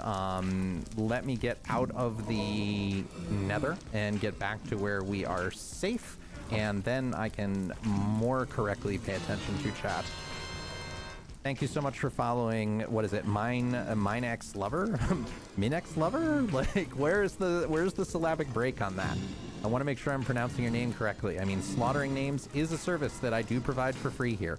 But in the very rare event that you don't enjoy hearing me absolutely annihilate your correct name, I can be convinced to say it right. All right, so let's pick that up. Whoa, I'm very glad that that didn't end up being in the lava. All right, we'll just pick all this up and head back, and I can give you the very basic world tour because we have no nether wart in this fortress, which is sadness of sadness. The first number of every 10 numbers is N1. Oh yeah, so yeah, 20 plus 9 or 20 plus 1 or something like that. Casual Carrot MC, thank you for the follow. I appreciate it. All right, so now I at least feel better in our semi-paper armor. We can put on at least the properly enchanted stuff. And there we go. Oh, yep, getting toasted. All right, so now we can eat. All right, excellent. 179, nice. It's good to get the followers and everything. One of the things that I thought was absolutely hilarious was when the new version of Vaulthunters came out, the video that I made on it actually exploded, and that's how I figured out that the new version of Vaulthunters came out. So that was completely unknown. My most successful stream. In terms of viewership, it was very similar to what happened, is that I got like back to back rated, and I think we ended up with about 100 people, which was fantastic. I mean, it doesn't really, to me, the viewer count doesn't matter as much as the interaction that people are coming in. So I strongly prefer having a stream of some chatty folks and ones who are engaged and who find the content interesting and everything that's going on. Like, I would much rather see that than like 1,000 folks that are doing nothing or that are botting and just doing exclamation point drops every 10 seconds, even though I don't do drops on the channel. I've seen some people do that, but yeah, probably close to 100 is the top one ever for me. But I'm not a big streamer, and I know that. I don't always have the time to dedicate to it to really build the community as effectively as I should. Oh, thank you, Elf. Thank you for doing a gift sub. I don't know why that didn't pop up. That's supposed to have a specific noise that it tells me whenever anybody did that. So I will have to look into why that didn't happen. Where is our, there's like a stair. Oh, it's right here. Okay. How do we get back? Oh, awesome. Thank you. The hosting and everything. So I redid my bot. I used to use Stream Elements, but when they basically had their huge thing about how they, like, quite frankly, blatantly stole from other sites, that was the final straw for me on them. So I completely turned everything with Stream Elements off, and I've moved things to StreamerBot. And it is not 100% effective yet, I think is probably the kindest way to say it. So if I miss anything with a follow or bits or anybody who's subbing or anything like that, I apologize. Please let me know that I missed it, and I will happily call you out.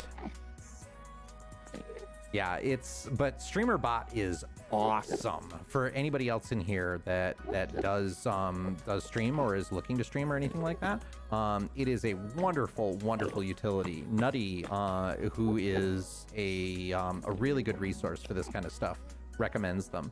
And the thing that makes StreamerBot so good is it has like deep Twitch interaction, and it can do almost everything that Stream Elements can do, but it runs locally, and it has that whole nice thing about not being, you know, kind of unethical and stealing from other creators.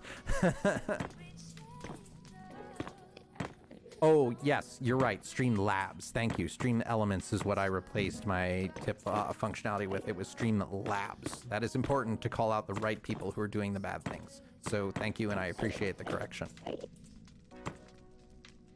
Random fact of the day with Pipit. I like random facts of the day with Pipit. Please continue random facts of the day. Subscribe. I wish to subscribe to your newsletter. Yeah, I always...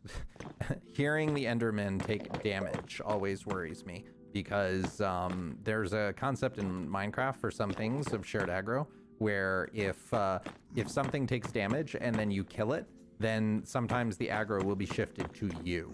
So, like, you can literally do nothing wrong and then all of a sudden find a ton of things that are looking to eat to your face.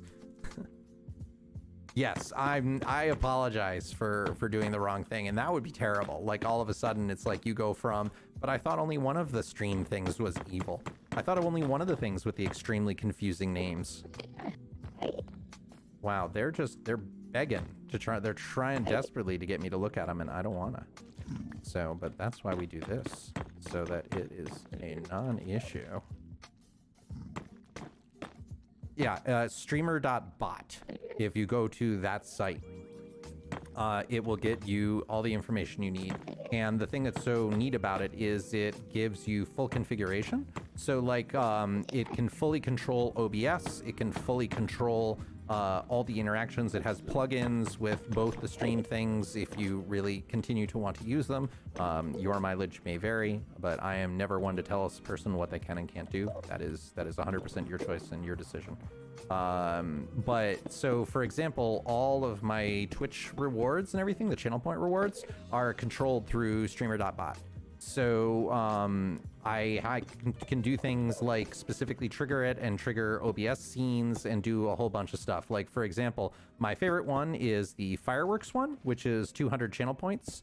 If anybody wants to use that, that is something that is 100% within StreamerBot, and good luck doing that with most of the other things. This was... The nice thing about StreamerBot is it lets you program specifically with C# functions. Full disclaimer, I did not do this. Somebody else did it, and I merely changed it a little bit, but it is really nice. Twitch speaker is the text-to-speech thing. So when Zelda donated bits, the thing that read it out was that. So this is specifically the fireworks thing that we've done.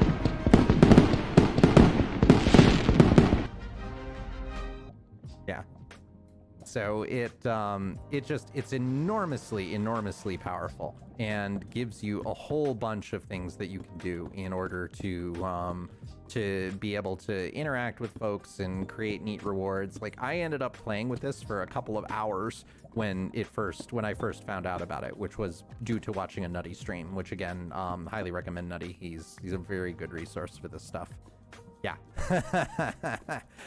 It is a little bit loud, like, but I mean, if you're gonna have a fireworks show, it's gotta be loud, and it's gotta be the 1812 Overture. Apologize if it's too loud. I will reduce the volume. I have a Go XLR, so the sound that I hear is not necessarily the sound that you hear, and sometimes it's hard for me to get volumes correct. Yes. Always yes.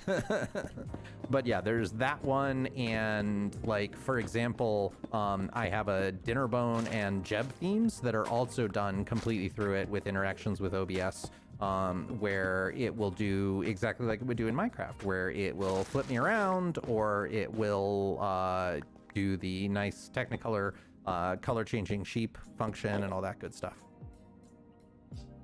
So yeah, and they have a very, very active Discord of people who are always willing to help. So I cannot recommend it enough, and give some love to the creator of that. All right, so I know we went through. Hey, thank you for the follow. I really appreciate it. And should I ask, will these what? Because that's clearly the joke that's going on here. All right, so this will at least get us through here where we will be safe. What we're trying to do right now is the end portal is over there, and we're coming through. It's Enderman, yes, exactly. Oh, it is actually your name. Wow. Okay, I apologize then. You may be the first person in ages that I've seen a name like that where it's not specifically trying to elicit a troll response. So I apologize for saying that, and 100% welcome in. This is kind of a side effect of the Twitch culture that I'm just wholly expecting it to purely be looking for that kind of reaction. I should reevaluate my own actions here. Yes, yeah, I had the Korean a while back with the weird name. I've had some extremely toxic folks come in with pretty nasty names, like people clearly coming in looking for a fight. Like, I don't know why they do that, but yeah, exactly the sign of a tire joke. You are not wrong. But ooh, sorry, I just got a frog in my throat. I'm gonna take a pause here for a minute and get some water. Ahem. Yeah, it's all good. Like, I am 100% happy to call people whatever they want to be called, as long as it is something respectful. But literally, I had somebody come into a stream a while back that, like, their name was just Adolf Hitler. And it's like, whenever you walk in specifically trying to be antagonistic and stuff like that, like, that's kind of where I draw the line. Yeah, I know. I looked straight at you, but I'm safe now because this is only too high and you can't get to me. Come on. Come on. Just show yourself. Wow, loud Enderman is loud. Let's turn that down a little teeny bit. But yeah, I honestly, I don't care. Whatever you want to be called, I am happy to do that. So I will just call you that from now on, and all will be well. Wow, you have a long reach. You got long Enderman arms. Long boy is long. Yeah, exactly. Totally ultra instinct. Oh yeah, most of the people, Carrot, I 100% agree with you. Like, I've met some wonderful, wonderful people that have come in, and specifically like Keelan and Jen and Zelda and a number of other people that I've met, like Sigma, but I don't think he streams anymore. Wonderful, wonderful people who are just incredibly kind and generous and giving. And the majority of my experience is exactly that.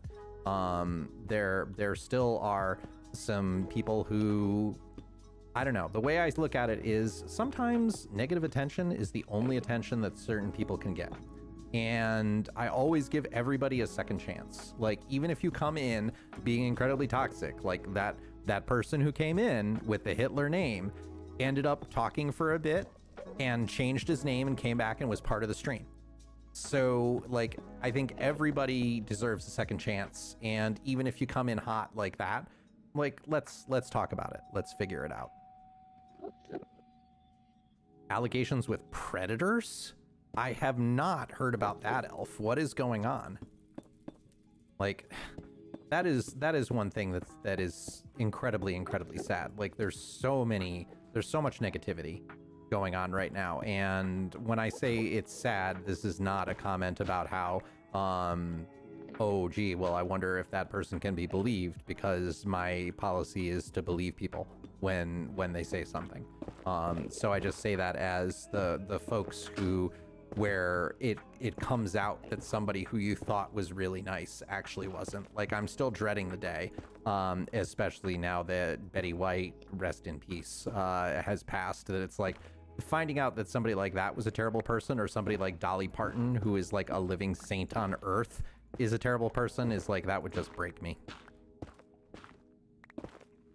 Predators, yeah, that unfortunately happens all the time. You have people who get a little bit of power and the power goes to their heads, and that is very sad, especially for the people they take advantage of. Like, I feel terrible for anybody who gets set in a situation where somebody abuses their power. Like, that's horrible. Like, you want to meet your heroes or people you admire and be like, you are awesome, you are even better than I thought you were. Lion Maker, I don't know Lion Maker. Like, that is, the Minecraft community is so big. But yeah, Dolly is Saint Dolly. Like, the amazing things that she has done with providing books for kids and all that. It's just like, if there is somebody who is just an inherently good person, it is her. Like, I am a firm believer that if you get stuff, you give back. And that is one of the reasons why we're here and doing the channel, is because there's not enough good in the world, and I have the ability to add a little bit to it. So that is why we're here today and everything.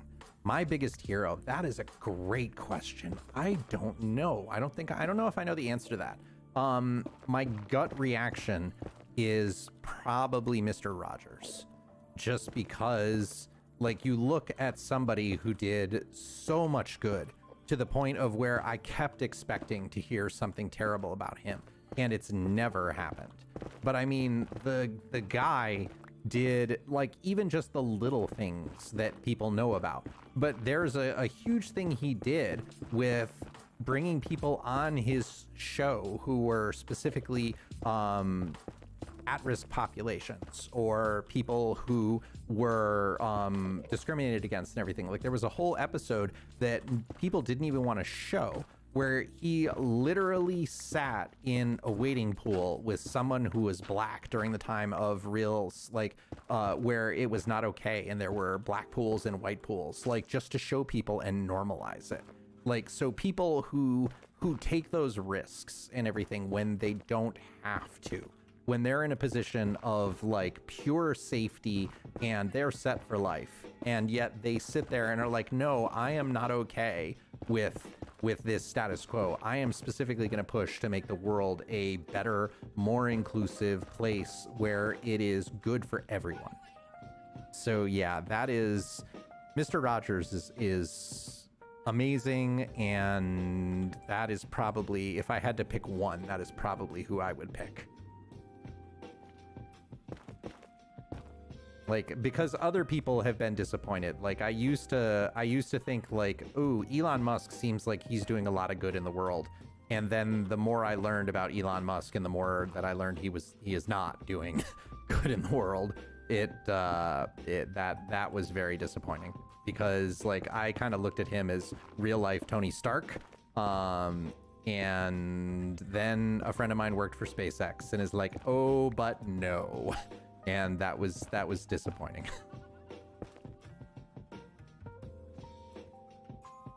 All right, how can I get down here? There's got to be some ways. I'm sure I'm fine. I'm just being overly paranoid. I know, but we already died once today, and I really don't want to make it twice. So we'll do this, and this will be dragon prep. Yeah. Oh, yeah. Yeah. The Mr. Rogers movie was amazing. And if you've only ever flown into, I think it's Philadelphia Airport, I think that's where he's from. Don't quote me on that. Like, they have a huge display just on everything that Mr. Rogers did and the things he did for the city and the area and all the kids. And it's another one of those, like, yep, yeah, you're a saint too. So... okay, we just need to go over there, so this should not be that bad. Let's come over here, and we'll just go down, and we're out of mats. Yeah, Elon Musk. Well, Elon Musk is interesting because he seems like somebody who has drank his own Kool-Aid a little bit. Like, he's done some amazing stuff, but he's also done some terrible stuff. And knowing the difference between the two is important. Like, I will not name names because my friend still works at SpaceX, so I'm going to be slightly evasive about it. But basically, he said that some of the things that happens, like the cult of personality is significant, and it gets to the point of where if you don't kill yourself for the cult of personality, meaning that you have to work a minimum of like 60-hour weeks in order to be even considered average. And those, like, there's just some toxicity and everything with that. And it very much plays into it. Like, well, why aren't you a team player? Like, we're here changing the world.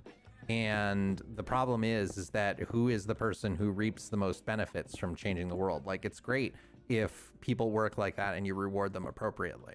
Like, if they're willing to make those trades. But if you're not willing to make those trades and you have somebody who became the richest person in the world and isn't doing good things for their workers, like, then that's how you became the richest person in the world. Like, you're not personally generating that much revenue and that much value. But yeah, that's another story, and I don't want to soapbox too much about it. But yeah, that is the story of how Elon Musk went from being somebody I admired to not so much anymore. All right. Okay. Yeah, this might be overkill, but overkill is my favorite kind of kill. So, and then start going down. Then I think, oh yeah. Maybe we won't do that. Okay. All right, I was hoping we could dig down, but there is no digging down. That is death. So I guess maybe, can we go over this way and not be death? Like, let's fill that in.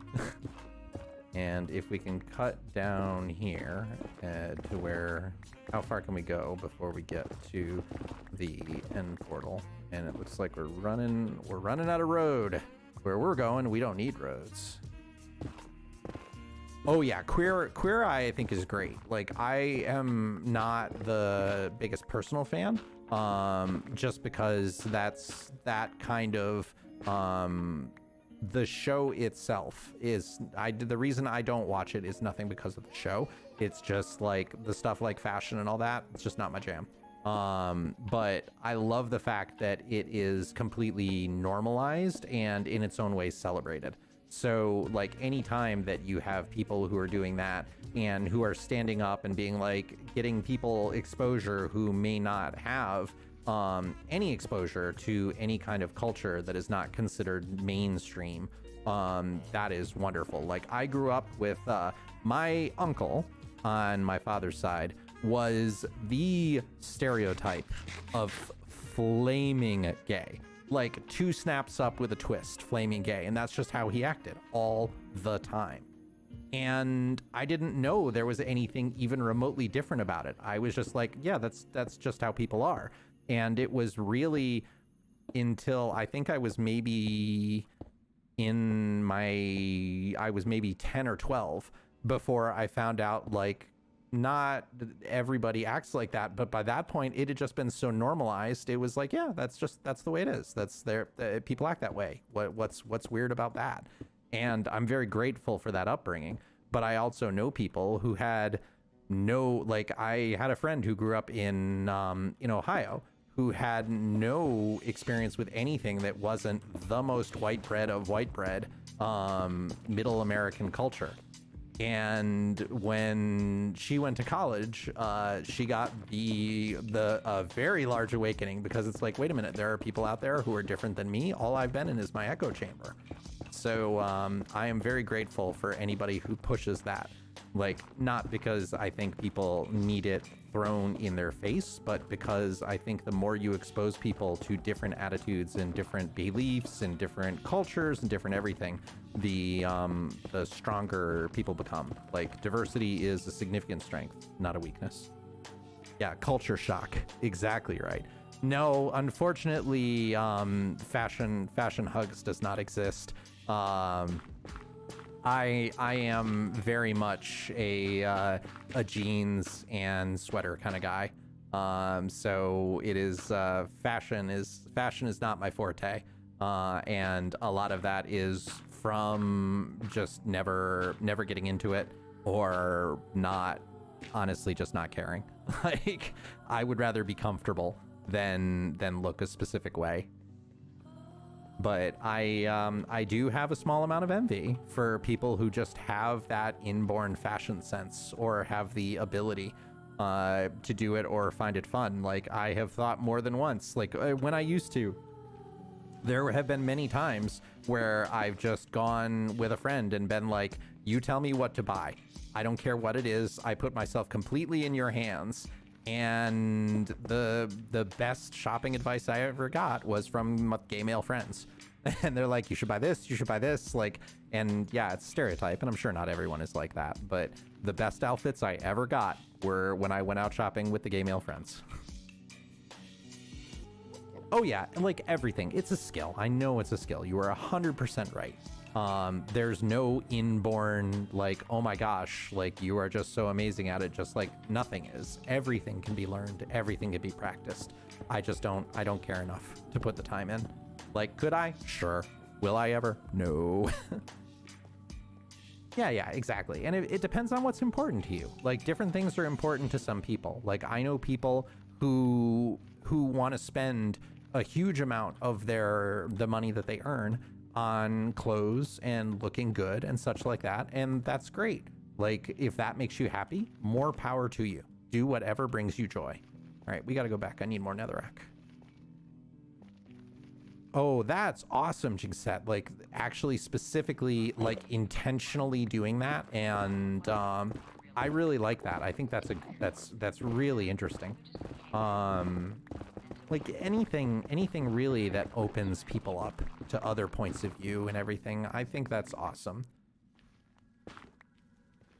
Like, I would never ever tell anybody how they should or shouldn't raise their own children, because no, I don't want to do that, because we're in an area where there are a metric ton of Endermen. So if we open this up to 3 blocks, we open ourselves up to porting Endermen in here, and that's a bad time. But that is excellent, doing that. Like, I think if teaching children acceptance of people for who they are, not who you think they should be or who you want them to be, like, just literally, you don't have to approve, you don't have to teach it, you don't have to do anything, but literally just accepting and saying, like, I see you, I respect your choices for being who you are. Like, if we could get a large amount of people just doing that, I think the world would be so much of a better place. All right, so are we going back the right way? Where are we going? Yeah, so over there. All right, good. Yeah, exactly. You bring home a boyfriend, bring home a girlfriend, bring home other. Like, if anybody ever watches any of my videos, I have a very intentional intro that I chose, and I can't do it without seeing my character model, so I'll do it. The intro to all my videos is, ladies and gentlemen, boys and girls, and everyone in between, I am Overhugs, and I'd like to welcome you back to whatever series we're doing. Like, that is my intro, and that is very, very intentionally done, because it is to be inclusive. I don't care who you are. I don't care what you identify as. You are welcome here and you matter. And get off the sandbox now and get back to building in Minecraft. That is very, very wise statement, and I 100% think that is true. Like, at the end of the day, your reactions are the only thing you control in this world. Like, everything else is the illusion of control. And I think that's a very, very wise statement. Yeah, get off the sandbox. Sandbox, soapbox, I got all kinds of boxes here. Sometimes we'll mix the sandbox and the lime box and we'll end up with the concrete box, but whatever. All right, so... Okay, we're getting there. I don't know how... I don't know how much this is gonna matter. Watch when we... What? Okay, we just had sniper over there shooting us. I see you. Nope. You're not hitting me again. Fool me once, but not twice.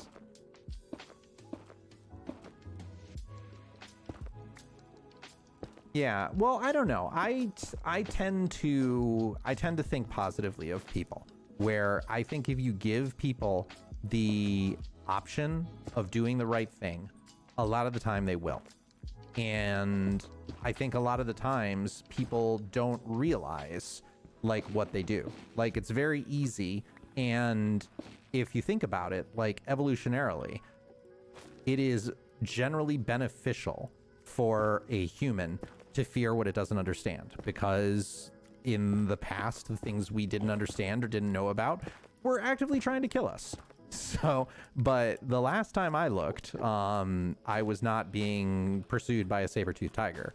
And that's great, and that's wonderful. So we can have more openness and acceptance of the unknown and the different, because the odds that it's trying to kill us are very, very low. I mean, your mileage may vary. I don't know where everybody lives. Perhaps you still have saber-toothed tigers. If so, please let me know, because I would like to see one of those. Lads and lassies. Yep, there we go. Yay. I'm glad you had such a good experience with that. That's fantastic. Yeah, I don't care so much about that. All right, so... All right, we overshot a little bit, but that's fine.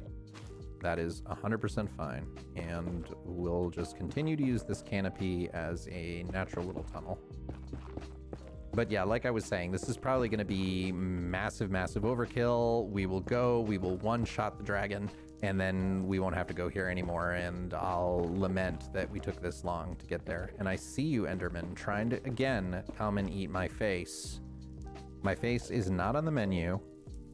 It is not sold by the pound.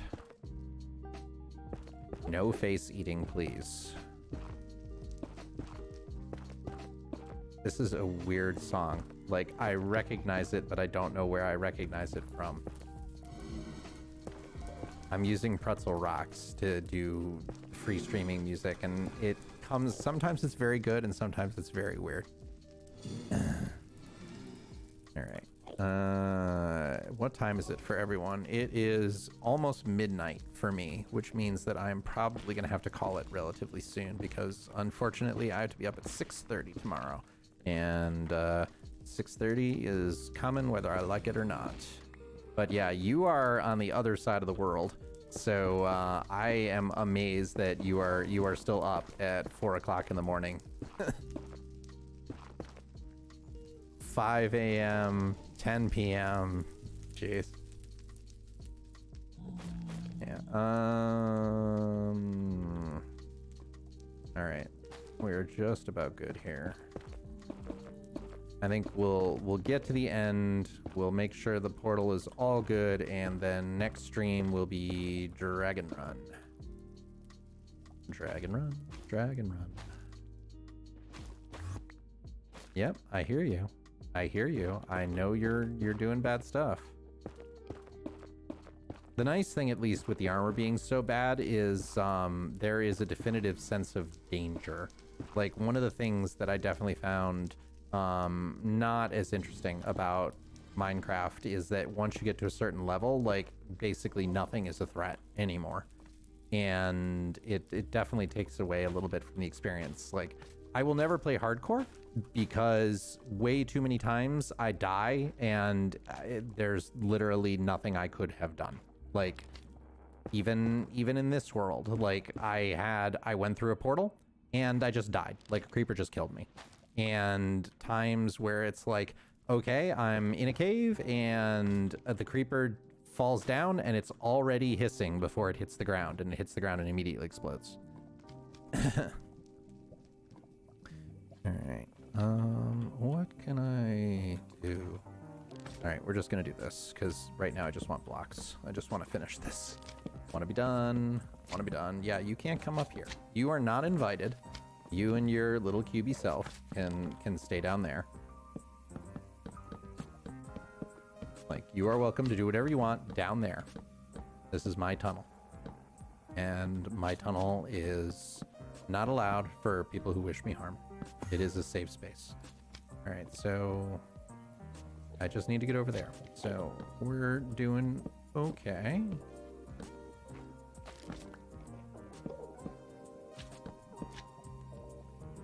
And eventually we will build a full-on nether hub. I am very interested to do that when create is enabled in this world, because we can just create ourselves an auto miner. I designed one in my create world when I was originally doing that series that would just bore through the entire world and build an entire tunnel behind it. And it was very, very cool. All right. Negative 30 Celsius? Oh my god. Oh my, that's like the point where they're the same, isn't it? Oh my gosh, that is terrifyingly chilly. I mean, I live in New England in the US, and we just had a day where it was, I think I woke up and it was 6 below Fahrenheit, but negative 30 C is ow, ow, ow, ow, ow, ow. Need more mats. Give me the mats. Give me the mats. Ooh, that was dangerous. I didn't want to do that. One of the things that this mod pack has is vein miner. So if I hold G, it will mine everything. And more than once, I have mined out from underneath myself and done bad things. All right, but we could just come over here and just like this. Right now, I just want to get materials and finish the tunnel so we have safety in case we have to run back and forth with our paper armor. All right, that should be plenty. Plenty, plenty, plenty. Don't need you, don't need you, don't need you. All I want are blocks. Okay, thank you for the conversion. I unfortunately am just a stupid American. And all I inherently speak is Fahrenheit, and my freedom units, I'm sure there's a lot of jokes there, but I'm tapped out.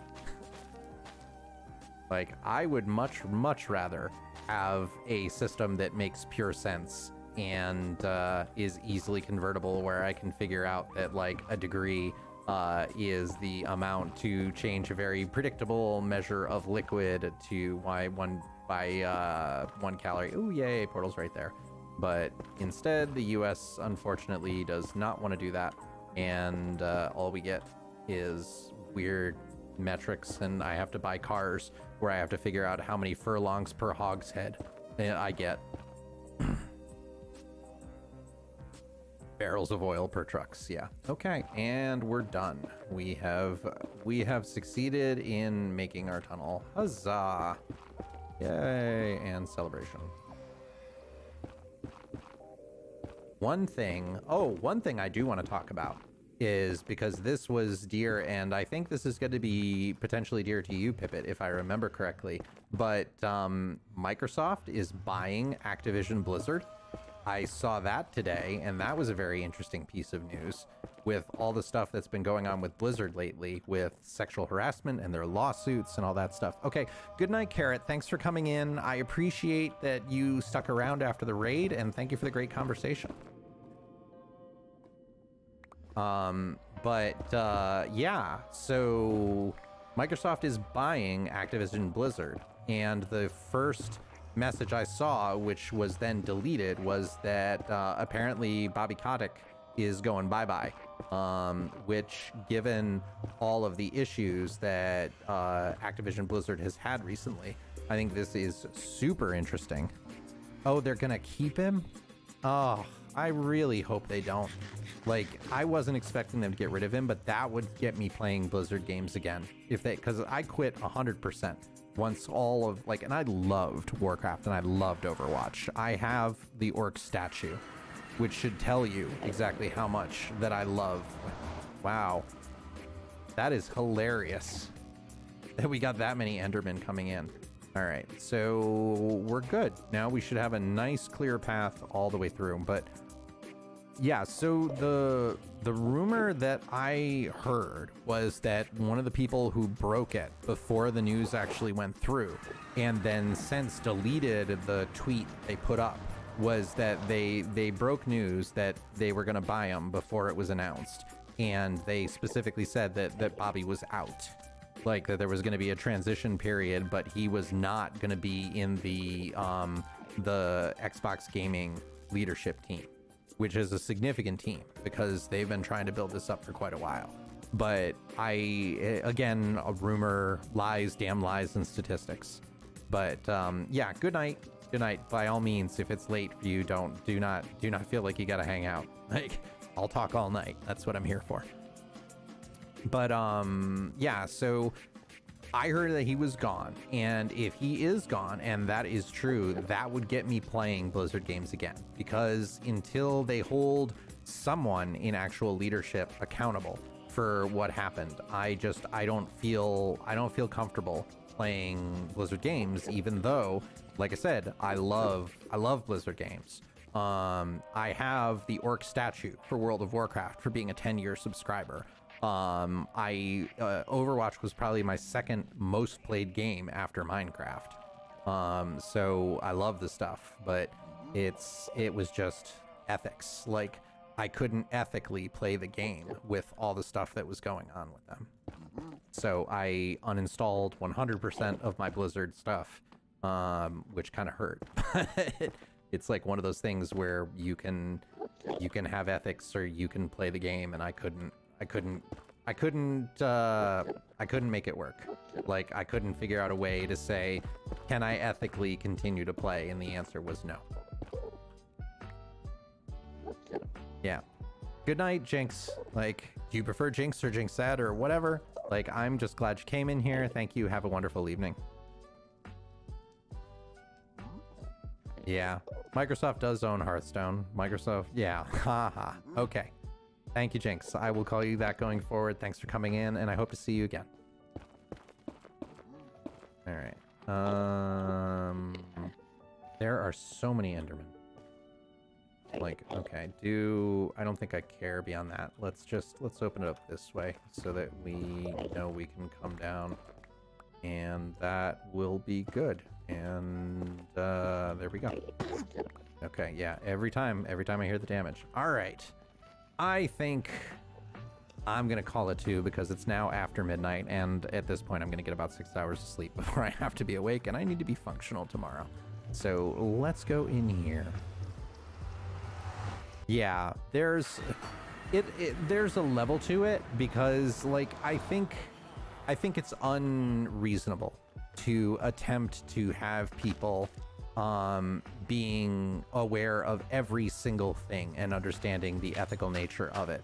But, like, for example, in my investments, I don't do any of the funds that are like companies that strip mine the planet or stuff like that. Like, it has to be at least marginally ethical in order to do it. So, but it does become a very difficult scenario over time. Like, how do you fully know? This is something, ooh, I kind of like that. I think we might have to shroom light around the base of our mushroom and the mushroom house here. Nice, yes, good morning. Yes, I have joined you, Pippet, in the future. I have now come full circle to becoming the 19th. And I think we can do that too. Like, kind of what I'm thinking here is a mini indoor garden to go with our little reflecting pond, and figure out like what we want to put, and maybe even having it go all the way around the pond as kind of like decor. But I mean, it's hard. It's really hard to know, like, not only do the right thing, but know what the right thing is. Hey, fireworks! In the honor, that is a great use of the fireworks emote too. Strongly approve. All right, I'm kind of beat, and I need some wind down time. So I think we're gonna pass on the love and find a raid. Let's see who is online right now. Let me check. Anybody I know? Not really. We could raid Wario. Like, it's been a while since I raided Wario, and Wario's a friend of the channel and has been around in our Discord for a while. So why don't we do that? We are gonna raid Super Wario 128, who is also playing Minecraft. He is another one of the Two Mere Mortals crowd. That's how I got to know him. So we will continue the Two Mere Mortals love. I am very grateful for everybody coming in. Thanks for hanging out. Thanks for spending time after, if you joined the raids, or if you came in otherwise. I greatly appreciate it. If you have enjoyed what you have been seeing, please take a moment to drop a follow or subscribe. If you're watching me on YouTube, it is twitch.tv/overhugs. If you're watching on Twitch, youtube.com/overhugs is the place that I put those kind of YouTube videos and such. I stream every Tuesday at 8 p.m. Eastern Standard Time, so if you've enjoyed and you want to come back, I would really appreciate it. Otherwise, I hope you've had a fantastic time enjoying it. Let's get the raid going for Super Wario 128. Wario 128. I think that's... Did he just drop off? I really hope he didn't just drop off. I think he just dropped off. Like, I just saw him blip out. Oh, nope, he is still there. Okay, Twitch is doing weird stuff with me. Super Wario 128, please hang out because it will get you extra points to come in. So please join us with rating him. Say hi, say where you came from. And as always, we end all of our streams the same way with, I hope you have the most wonderful of days. And I'll see you soon.